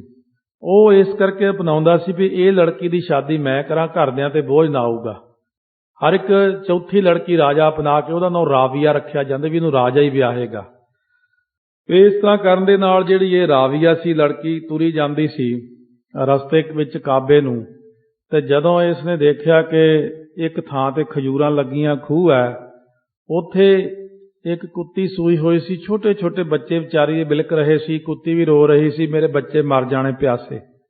ਉਸ ਵਕਤ ਰਾਵੀਆ ਨੇ, ਰਹਿਬਾ ਨਾਮੇ ਲੜਕੀ ਨੇ ਕੀ ਕੀਤਾ, ਆਪਣੇ ਸਿਰ ਦੇ ਕੱਲੇ ਕੱਲੇ ਵਾਲ ਪੱਟ ਪੱਟ ਕੇ ਇੱਕ ਲੰਮੀ ਰੱਸੀ ਬਣਾ ਕੇ ਆਪਣੀ ਚੁੰਨੀ ਜਿਹੜੀ ਸੀ ਖੂਹ ਦੇ ਵਿੱਚ ਲਟਕਾ ਕੇ ਖੂਹ ਵਿੱਚੋਂ ਪਾਣੀ ਕੱਢ ਕੇ ਪੈਰਾਂ ਦਾ ਬੁੱਕ ਬਣਾਇਆ ਇਹਨੇ। ਫਿਰ ਪੈ ਬਹਿ ਕੇ ਚੌਂਕੜੀ ਮਾਰ ਕੇ, ਜਿਵੇਂ ਪੈਰ ਆਪਾਂ ਦੋਨੇ ਜੋੜ ਲਈਏ, ਬੁੱਕ ਬਣਾ ਕੇ ਸਾਰਿਆਂ ਕਤੂਰਿਆਂ ਨੂੰ ਪਾਣੀ ਪਿਆਇਆ ਤੇ ਨਾਲੇ ਉਸ ਕੁੱਤੀ ਨੂੰ ਪਾਣੀ ਪਿਆਇਆ ਜਦੋਂ। ਤੋਂ ਉਸ ਵਕਤ ਇਹ ਦਇਆ ਦਾ ਕੰਮ ਐਸਾ ਵੱਡਾ ਉਹਨੇ ਕੀਤਾ ਤੇ ਕਾਬਾ ਉੱਥੋਂ ਆਪਣੀ ਥਾਂ ਛੱਡ ਕੇ ਕਾਬਾ ਇੱਥੇ ਆ ਗਿਆ ਸੀ। ਤੇ ਆ ਕੇ ਕਿਸੇ ਨੇ ਪੁੱਛਿਆ ਕਾਬਾ ਕਿੱਧਰ ਗਿਆ? ਮੱਕਾ। ਤੋਂ ਕਹਿਣ ਲੱਗੇ ਉਹ ਰਹਿਬਾ ਨਾਮੀ ਲੜਕੇ ਦੀ ਜ਼ਿਆਰਤ ਕਰਨ ਗਿਆ, ਉਹ ਲੜਕੀ ਦੀ ਜ਼ਿਆਰਤ ਕਰਨ ਕਾਬਾ ਆਪ ਆਇਆ ਸੀ। ਇਸ ਕਰਕੇ ਹੈ ਕਿ ਇਹ ਤਾਂ ਹਲੇ ਇੱਕ ਗੱਲ ਹੈ, ਜਦੋਂ ਗੁਰੂ ਨਾਨਕ ਦੇਵ ਜੀ ਹੋਰ ਗਾਹਾਂ ਹਲੇ ਜਾਣਗੇ ਉੱਥੇ ਮਸੀਤ ਹੀ ਪੂਰੀ ਸਾਰੇ ਸ਼ਹਿਰ ਦੇ ਦੁਆਲੇ ਘੁਮਾ ਦੇਣੀ ਮਹਾਰਾਜ ਨੇ। ਇਹ ਸਤਿਗੁਰੂ ਸੱਚੇ ਪਾਤਸ਼ਾਹ ਹੀ ਕਰ ਸਕਦੇ ਨੇ। ਲੋਕੀ ਕਹਿੰਦੇ ਹੋ ਨਹੀਂ ਸਕਦਾ, ਕਿਉਂ ਨਹੀਂ ਹੁੰਦਾ? ਧਰਤੀ ਘੁੰਮੀ ਰਹੀ ਆ, ਸੂਰਜ ਵੀ, ਤਾਰੇ ਵੀ, ਚੰਦਰਮਾ ਵੀ ਸਾਰੇ ਘੁੰਮ ਹੀ ਰਹੇ ਨੇ। ਜਾਂ ਏਡੀ ਵੱਡੀ ਧਰਤੀ ਘੁੰਮ ਸਕਦੀ ਆ ਅਕਾਲ ਪੁਰਖ ਦੇ ਹੁਕਮ ਵਿੱਚ, ਤਾਂ ਫਿਰ ਇਹ ਕਿਉਂ ਨਹੀਂ ਘੁੰਮ ਸਕਦੀਆਂ ਚੀਜ਼ਾਂ? ਉਹਨੂੰ ਘੁਮਾਉਣੀਆਂ ਕੋਈ ਔਖੀਆਂ ਨਹੀਂ ਹੈ। ਓਂਡਾ ਸ਼ਹਿਰ ਵਿੱਚ ਨਾਮਦੇਵ ਜੀ ਦਾ ਮੰਦਿਰ ਹੁਣ ਜਾ ਕੇ ਦੇਖ ਲਓ, ਹਜੂਰ ਸਾਹਿਬ ਤੋਂ 200 ਕਿਲੋਮੀਟਰ ਤੇ ਹੈ ਮੰਦਿਰ। ਉੱਥੇ ਨੂੰ ਬੱਸਾਂ ਵੀ ਜਾਂਦੀਆਂ, ਆਪਣੀ ਕਾਰ ਤੇ ਵੀ ਜਾ ਸਕਦੇ। ਅਸੀਂ 2 ਵਾਰੀ ਗਏ ਹਾਂ ਉੱਥੇ ਮਹਾਂਪੁਰਖਾਂ ਦੇ ਨਾਲ। ਸੋ ਜਦੋਂ ਨਾਮਦੇਵ ਜੀ ਨੂੰ ਮੰਦਿਰ ਚੋਂ ਬਾਹਰ ਕੱਢਤਾ, ਨਾਮਦੇਵ ਜੀ ਪਿਛਲੇ ਪਾਸੇ ਬਹਿ ਕੇ ਗੁਣ ਗਾਉਣ ਲੱਗੇ ਪਰਮੇਸ਼ਰ ਦੇ। ਤਾਂ ਉਸ ਵਕਤ ਪਰਮੇਸ਼ਰ ਨੇ ਕੀ ਕੀਤਾ, ਮੰਦਿਰ ਦਾ ਮੂੰਹ ਘੁਮਾ ਕੇ ਨਾਮਦੇਵ ਜੀ ਵੱਲ ਕਰ ਦਿੱਤਾ ਸੀ। ਦੁਨੀਆ ਦੇ ਅੰਦਰ ਜਿੰਨੇ ਮੰਦਿਰ ਨੇ ਉਹਨਾਂ ਦੇ ਮੂੰਹ ਚੜ੍ਹਦੇ ਵੱਲ ਨੂੰ, ਪੂਰਬ ਦਿਸ਼ਾ ਨੂੰ ਹੁੰਦੇ ਨੇ। ਇਹ ਮੰਦਿਰ ਕੱਲਾ ਲਹਿੰਦੇ ਵੱਲ ਨੂੰ ਮੂੰਹ ਹੈ ਇਹਦਾ। ਉਹਦੀ ਇੱਕ ਮੰਜ਼ਿਲ ਥੱਲੇ ਧੱਸ ਗਈ ਸੀ ਘੁਮਾਉਣ ਕਰਕੇ। ਹੁਣ ਵੀ ਉਹਦੀ ਥੱਲੇ ਪੌੜੀਆਂ ਉਤਰ ਕੇ ਜਿਵੇਂ ਬੇਸਮੈਂਟ 'ਚ ਜਾਈਦਾ, ਇਸ ਤਰ੍ਹਾਂ ਮੰਦਿਰ ਦੇ ਅੰਦਰ ਜਾ ਕੇ ਸੋ ਲੋਕੀ ਦਰਸ਼ਨ ਕਰਦੇ ਨੇ। ਉੱਥੇ ਸਰਾਂ ਵੀ ਬਣਾਈ ਬੰਬੇ ਦੀ ਸੰਗਤ ਨੇ ਹੁਣ। ਸੋ ਸਾਰੀ ਸੰਗਤ ਨੇ ਮਿਲ ਕੇ ਸਰਾਂ ਬਣਾਈ ਤਾਂ ਕਿ ਆਉਣ ਜਾਣ ਵਾਲੇ ਲੋਕੀ ਠਹਿਰ ਵੀ ਸਕਣ। ਇਸ ਤਰ੍ਹਾਂ ਦੀਆਂ ਬਹੁਤ ਸਾਰੀਆਂ ਚੀਜ਼ਾਂ ਹਨ ਜਿਨ੍ਹਾਂ ਬਾਰੇ ਆਪਾਂ ਪ੍ਰਮਾਣ ਭਾਈ ਵੀਰ ਸਿੰਘ ਨੇ ਦਿੱਤੇ ਹਨ, ਆਪਾਂ ਵੀ ਵਿਚਾਰ ਕੀਤੀ ਹੈ। ਅਟੋ ਜਬ ਦੇਖੋ ਜਿਤ ਭਗ ਤਿਤ ਕਾਬਾ ਗਇਓ, ਮੂੜ ਮਤ ਬਿਸਮ ਨਾ ਕਸੂ ਜਾਣ ਪਾਏ ਹੈ। ਹੁਣ ਹਟ ਕੇ ਜਦੋਂ ਦੇਖਦਾ ਫਿਰ ਜਿੱਧਰ ਮਹਾਰਾਜ ਸੱਚੇ ਪਾਤਸ਼ਾਹ ਦੇ ਚਰਨ ਕੀਤੇ ਉਧਰ ਨੂੰ ਹੀ ਕਾਬਾ ਚਲਿਆ ਗਿਆ। ਸੋ ਮੂੜ ਮਤ ਜਿਹੜਾ ਬਿਸਮ ਕੇ ਹੈਰਾਨ ਹੋ ਕੇ ਕੁਝ ਜਾਣ ਨਹੀਂ ਪਾਉਂਦਾ, ਇਹ ਕੀ ਹੋ ਰਿਹਾ ਹੈ। ਹਾਥ ਵੇਖਾ ਪਾਏ ਜਯੋ ਜਯੋ ਹੋਤ ਸੋ ਡੁਲਾ ਈਮਾਨ, ਤਯੋ ਤਯੋ ਧੌਲ ਸੰਗ ਸੋ ਮੁਨਾਰਨ ਡੁਲਾਏ ਪਏ ਹੈ। ਹੁਣ ਹੱਥ ਦੇ ਵਿੱਚ ਜਦੋਂ ਫੜਦਾ ਚਰਨ ਮਹਾਰਾਜ ਦੇ, ਜਿੱਧਰ ਨੂੰ ਚਰਨ ਕਰਦਾ ਹੁਣ ਉਸੇ ਪਾਸੇ ਨੂੰ ਕਾਬਾ ਘੁੰਮ ਜਾਂਦਾ। ਸੋ ਮੁਨਾਰਿਆਂ ਦੇ ਸਮੇਤ ਫਿਰ ਡੁਲਾਉਂਦੇ ਨੇ ਮੁਨਾਰੇ। ਸਵਈਆ ਲज्जत ਹੋਈ ਗਇਓ ਤਬ ਜੀਵਨ ਭੇਦ ਕੋ ਜਾਣਤਾ ਹੈ ਨਾ ਗਵਾਰਾ। ਲੱਜਤ ਹੋ ਗਿਆ, ਫਿਰ ਸ਼ਰਮਸਾਰ ਹੋ ਗਿਆ, ਜੀਵਨ ਕਾਜੀ ਭੇਦ ਨਹੀਂ ਜਾਣ ਸਕਿਆ ਮਹਾਰਾਜ ਦਾ। ਸੋਰਦੈ ਪਦ ਕਵ ਭਇਓ ਥਿਰ ਮੰਦ ਮਤੀ ਕਿਆ ਕਰੋਧ ਅਪਾਰਾ। ਹੁਣ ਚਰਨ ਛੱਡ ਦਿੱਤੇ, ਕਾਬਾ ਉੱਥੇ ਹੀ ਟੇਕ ਗਿਆ। ਮੰਦਮਤੀ ਕੀ ਕ੍ਰੋਧ ਅਪਾਰਾ, ਖੋਟੀ ਬੁੱਧੀ ਵਾਲੇ ਨੇ ਬੜਾ ਫਿਰ ਗੁੱਸਾ ਕੀਤਾ। ਉਹ ਚਲੇ ਨਾ ਜਬੈ ਬਸਤਾ ਸਨ ਭੂਰ ਕਠੋਰ ਹਵਾ ਬਚਨ ਉਚਾਰਾ। ਜਦੋਂ ਕੋਈ ਬਸ ਨਾ ਚੱਲਿਆ ਫਿਰ ਬਹੁਤ ਗੁੱਸੇ 'ਚ ਆ ਕੇ ਬੜੇ ਕਠੋਰ ਵਾਕ ਮਹਾਰਾਜ ਨੂੰ ਕਹਿਣ ਲੱਗਿਆ। ਤੂਰਨ ਬਾਹਰ ਕੋ ਨਿਕਸੋ ਰਹਿਵੇ ਹਿਤ ਲਾਇ ਨ ਥੋਰ ਆਵਾ ਆਵਾਰਾ। ਕਹਿੰਦੇ ਤੂਰ ਛੇਤੀ ਦੇ ਨਾਲ, ਤੂਰਨ ਬਾਹਰ ਕੋ ਨਿਕਸੋ, ਕਹਿੰਦੇ ਛੇਤੀ ਦੇ ਨਾਲ ਇੱਥੋਂ ਬਾਹਰ ਚਲੇ ਜਾਓ। ਤੋ ਰਹਿਣ ਵਾਸਤੇ ਹੁਣ ਨਹੀਂ ਤੁਹਾਨੂੰ ਇੱਥੇ ਇਜਾਜ਼ਤ ਹੈ, ਦੇਰ ਨਾ ਲਾਓ, ਥੋੜੀ ਦੇਰ ਵੀ ਨਹੀਂ ਲਾਉਣੀ ਚਾਹੀਦੀ ਤੁਹਾਨੂੰ। ਦੋਹਰਾ ਸੱਚ ਬਤਾਓ ਤੂੰ ਕੌਣ ਹੈ ਹਿੰਦਨ ਜੈਸੀ ਰੀਤ। ਕਹਿੰਦੇ ਸੱਚ ਦੱਸ ਤੂੰ ਕੌਣ ਹੈ, ਤੇਰੀ ਰੀਤੀ ਜਿਹੜੀ ਆ ਉਹ ਹਿੰਦੂਆਂ ਵਰਗੀ ਲੱਗਦੀ ਮੈਨੂੰ। ਮੁਸਲਮਾਨ ਕਿਉਂ ਕਰ ਸਕੈ ਜੋ ਐਸੀ ਵਿਪਰੀਤ। ਕਿਉਂਕਿ ਮੁਸਲਮਾਨ ਇਹੀ ਜੀ ਵਿਪਰੀਤੀ ਕਰ ਹੀ ਨਹੀਂ ਸਕਦਾ ਇੱਥੇ ਆ ਕੇ। ਸੁਆ ਵਕਤ ਕਿਆ ਹੁਸੈਨ ਕੋ ਜਾਣਤਾ ਨਹੀਂ ਨਿਵਾਜ। ਇਹ ਸਵੇਰ ਦੇ ਵੇਲੇ ਤੁਸੀਂ ਕਿਉਂ ਸੌਣਾ ਕੀਤਾ, ਤੁਹਾਨੂੰ ਪਤਾ ਨਹੀਂ ਕਿ ਸਵੇਰ ਦੀ ਨਮਾਜ਼ ਪੜ੍ਹਨੀ ਸੀ ਤੁਸੀਂ। ਕਹਤੇ ਆਏ ਗਵਾਰ ਤੂੰ ਨਹਿ ਅਮਾਨ ਕੀ ਲਾਜ। ਉਤੋਂ ਤੁਸੀਂ ਮਹਾਰਾਜ ਨੂੰ ਕਹਿੰਦੇ ਤੁਸੀਂ ਸਾਰੇ ਝੱਲੇ ਕਿੱਥੋਂ ਆਏ ਹੋ, ਕਹਿੰਦੇ ਤੁਹਾਨੂੰ ਪਤਾ ਨਹੀਂ ਧਰਮ ਕੀ ਹੁੰਦਾ, ਧਰਮ ਦੀ ਲਾਜ ਕੀ ਹੁੰਦੀ। ਉੱਠ ਬੈਠੇ ਸ੍ਰੀ ਗੁਰੂ ਤਬ ਹੈ ਸੁਮਤੀ ਦੀਨ ਦੇਨ ਵਿਸਾਲ। ਮਹਾਰਾਜ ਨੇ ਜਦੋਂ ਦੇਖਿਆ ਵੀ ਕਾਫੀ ਇਹ ਰੌਲਾ ਪੈ ਗਿਆ, ਕਾਫੀ ਲੋਕ ਇਕੱਠੇ ਹੋ ਗਏ, ਉਹ ਵੀ ਆ ਗਿਆ। ਬਹੁਤ ਲੋਕ ਜਦੋਂ ਇਕੱਠੇ ਹੋ ਜਾਂਦੇ ਸੀ ਫਿਰ ਗੁਰੂ ਨਾਨਕ ਸਾਹਿਬ ਸ਼ਬਦ ਉਚਾਰ ਕੇ ਉਪਦੇਸ਼ ਕਰਦੇ। ਫਿਰ ਮਹਾਰਾਜ ਨੇ ਸੁਮਤੀ ਦੇਣ ਲਈ ਸ਼ਬਦ ਉਚਾਰਿਆ ਹੈ। ਨੀਕੀ ਕਰਨ ਨਿਵਾਜ ਕੋ ਕਹੈ ਸ਼ਲੋਕ ਤਹਿ ਕਾਲ। ਚੰਗੀ ਨਵਾਜ਼ ਕਰਨ ਵਾਸਤੇ ਫਿਰ ਉੱਥੇ ਸ਼ਲੋਕ ਜਿਹੜਾ ਸੀ ਉਚਾਰਨਾ ਕੀਤਾ ਹੈ। ਪੰਜ ਨਿਵਾਜਾਂ ਵਕਤ ਪੰਜ ਪੰਜਾ ਨਾਉ। ਮਹਾਰਾਜ ਸੱਚੇ ਪਾਤਸ਼ਾਹ ਕਹਿੰਦੇ ਨਵਾਜ਼ਾਂ ਜਿਹੜੀਆਂ ਨੇ ਉਹ ਪੰਜ ਨੇ, ਪੰਜ ਵਕਤ ਹੁੰਦੀਆਂ ਨੇ ਤੇ ਪੰਜ ਹੀ ਇਹਨਾਂ ਦੇ ਨਾਂ ਹਨ। ਪਰ ਤੈਨੂੰ ਦੱਸੀਏ ਕਿ ਪੰਜ ਨਵਾਜ਼ਾਂ ਕੱਲੀਆਂ ਨਹੀਂ, ਉਹਨਾਂ ਦੇ ਨਾਲ ਹੋਰ ਵੀ ਗੁਣ ਗ੍ਰਹਿਣ ਕਰਨੇ ਹੁੰਦੇ ਨੇ।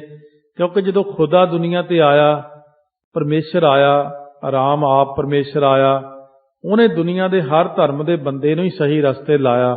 ਉਹਦਾ ਕਿਸੇ ਨਾਲ ਵੈਰ ਵਿਰੋਧ ਨਹੀਂ ਸੀ ਮਹਾਰਾਜ ਦਾ, ਪਰ ਉਹ ਤੇ ਇਹ ਕਹਿੰਦੇ ਸੀ ਕਿ ਸਹੀ ਢੰਗ ਨਾਲ ਚੱਲੋ, ਤੁਸੀਂ ਗਲਤ ਚੱਲਦੇ ਹੋ। ਸਹੀ ਕਰਨ ਵਾਸਤੇ ਹੀ ਸ੍ਰਿਸ਼ਟੀ ਤੇ ਪਰਮੇਸ਼ਰ ਆਪ ਆਉਂਦਾ ਹੈ।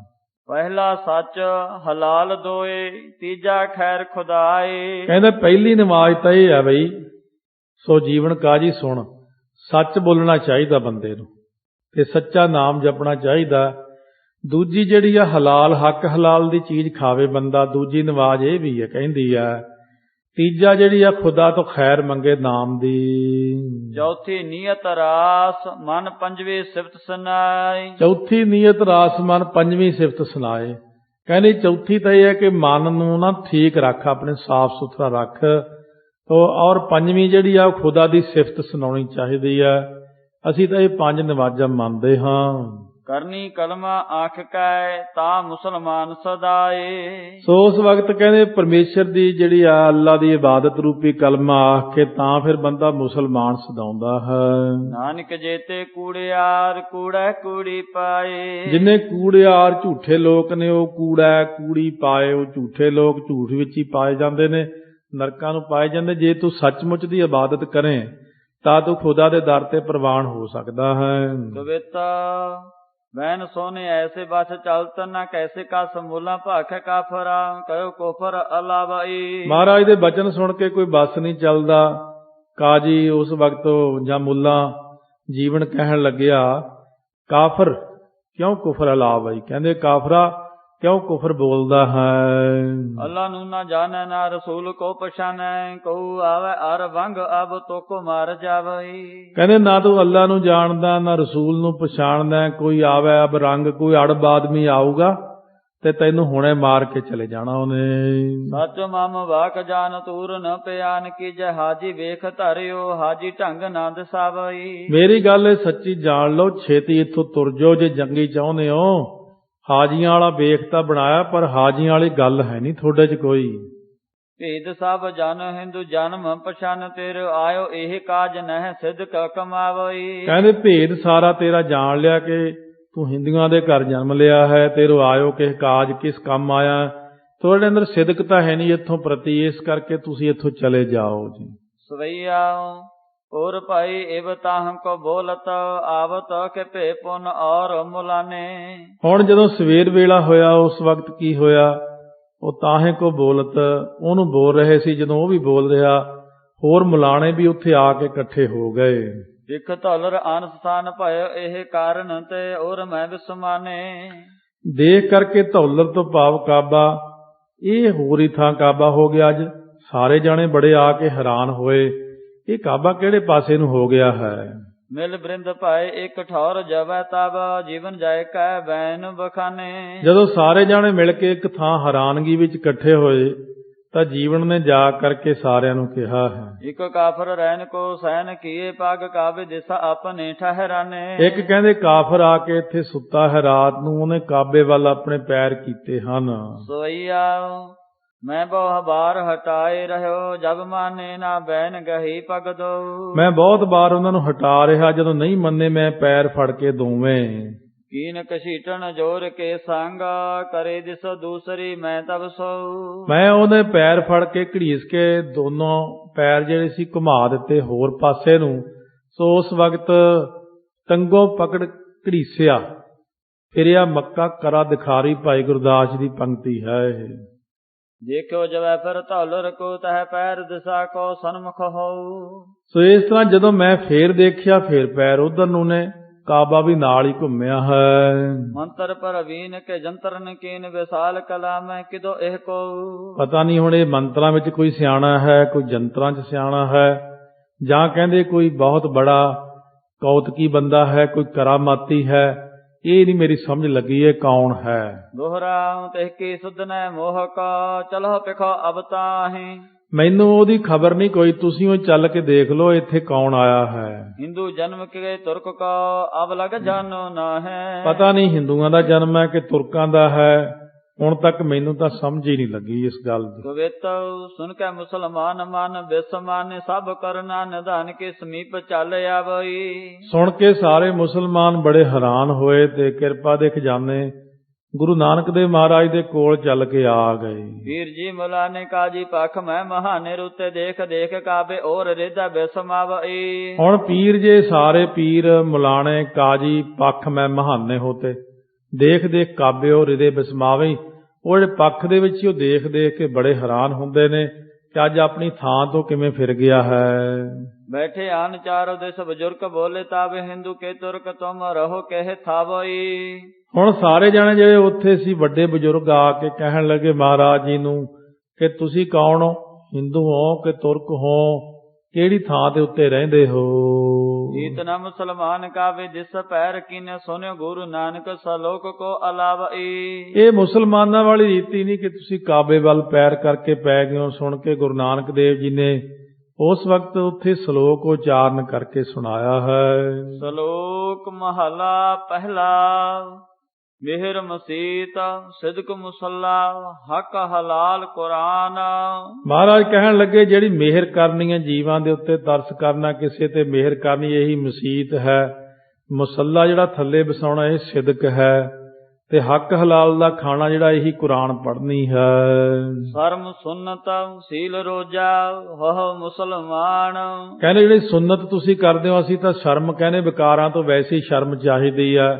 ਜਿਹੜਾ ਰੋਜਾ ਰੱਖਣਾ ਇਹ ਵੈਸੇ ਸੀਲ ਸੁਭਾਅ ਹੋਣਾ ਚਾਹੀਦਾ। ਇਸ ਤਰ੍ਹਾਂ ਬੰਦਾ ਜਿਹੜਾ ਮੁਸਲਮਾਨ ਹੋ ਜਾਂਦਾ ਹੈ। ਕਰਨੀ ਕਾਬਾ ਸੱਚ ਪੀਰ ਕਲਮਾ ਕਰਮ ਨਿਵਾਜ। ਫਿਰ ਕਰਨੀ ਜਿਹੜੀ ਹੈ ਇਹ ਕਾਬਾ ਹੈ, ਭਗਤੀ ਕਰਨੀ ਹੈ, ਸੱਚ ਬੋਲਣਾ, ਸੱਚੇ ਨਾਮ ਨੂੰ ਜਪਣਾ, ਇਹ ਪੀਰ ਬਣਨਾ ਹੈ। ਔਰ ਕਲਮਾ ਜਿਹੜਾ ਹੈ ਪੜ੍ਹਨਾ, ਇਹ ਕਰਮ ਜਿਹੜਾ ਕਰਨਾ ਹੈ, ਨਵਾਜ਼ ਪੜ੍ਹਨੀ ਹੈ। ਤਸਵੀ ਸਾਹ ਤਿਸ ਭਾਵ ਸੀ ਨਾਨਕ ਰੱਖੈ ਲਾਜ। ਤਸਵੀ ਜਿਹੜੀ ਹੁੰਦੀ ਮਾਲਾ ਫੇਰ ਨਹੀਂ ਕਹਿੰਦੇ। ਜੇ ਪ੍ਰਮਾਤਮਾ ਨੂੰ ਨਾਮ ਜਪਣਾ ਭਾ ਜਾਵੇ ਤਾਂ ਪ੍ਰਮਾਤਮਾ ਲਾਜ ਰੱਖਦਾ ਬੰਦੇ ਦੀ। ਇਸ ਤਰ੍ਹਾਂ ਨਾਮ ਜਪਣਾ ਚਾਹੀਦਾ ਹੈ। ਦੋਹਰਾ ਰੁਕਤ ਦੀਨ ਕਾਜੀ ਹੋਤੋ ਸੋ ਸੁਨ ਸੋ ਬੈਨ ਅਲਾਏ। ਰੁਕਨ ਦੀਨ ਕਾਜੀ ਸੀ, ਉਹਨੇ ਸੁਣ ਕੇ ਇਸ ਤਰ੍ਹਾਂ ਬਚਨ ਕਿਹਾ। ਮਾਨ ਤੋ ਕਹਿੰਦੋ ਨਹੀਂ ਪੈ ਕੰਬਰ ਜੇ ਖੁਦਾਏ। ਇਹ ਤਾਂ ਮੰਨਦੇ ਹੋ ਕਿ ਨਹੀਂ ਮੰਨਦੇ ਵੀ ਕੋਈ ਪੈਗੰਬਰ ਹੁੰਦਾ ਜਾਂ ਖੁਦਾ ਹੈ। ਸਵਈਆ ਸ੍ਰੀ ਗੁਰੂ ਨਾਨਕ ਬੈਨ ਭਾਨੇ ਦਰਬਾਰ ਖੁਦਾਏ ਕੇ ਕੇਤੇ ਆਗਾਰੀ। ਧੰਨ ਗੁਰੂ ਨਾਨਕ ਦੇਵ ਜੀ ਨੇ ਬਚਨ ਕੀਤੇ ਦਰਬਾਰ ਖੁਦਾਏ ਕੇ ਕੇਤੇ ਆਗਾਰੀ। ਕਿੰਨੇ ਇੱਕ ਦਰਬਾਰ ਖੁਦਾ ਦੇ ਜਿਹੜੇ ਹਨ।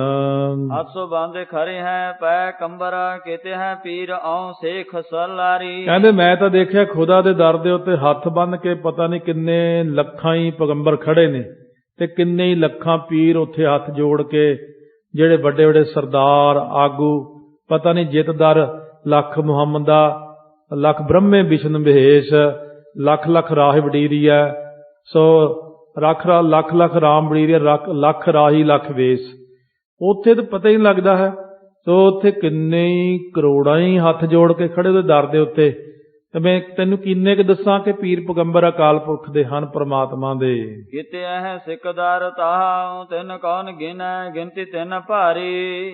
ਹੁਣ ਕਿੰਨੇ ਕੁ ਜਿਹੜੇ ਸਿੱਖਦਾਰ ਹੁੰਦੇ ਸਰਦਾਰ ਨੇ ਉੱਥੇ ਹੱਥ ਜੋੜ ਕੇ ਖੜੇ ਨੇ ਉਸ ਥਾਂ ਦੇ ਉੱਤੇ, ਉਹਨਾਂ ਦੀ ਗਿਣਤੀ ਗਿਣ ਕੇ ਕੌਣ ਦੱਸ ਸਕਦਾ। ਤੈਨੂੰ ਕੀ ਦੱਸਾਂ ਕਿ ਖੁਦਾ ਦੇ ਦਰ ਤੇ ਕਿੰਨੇ ਕੁ ਜਾ ਕੇ ਖੜਦੇ ਨੇ।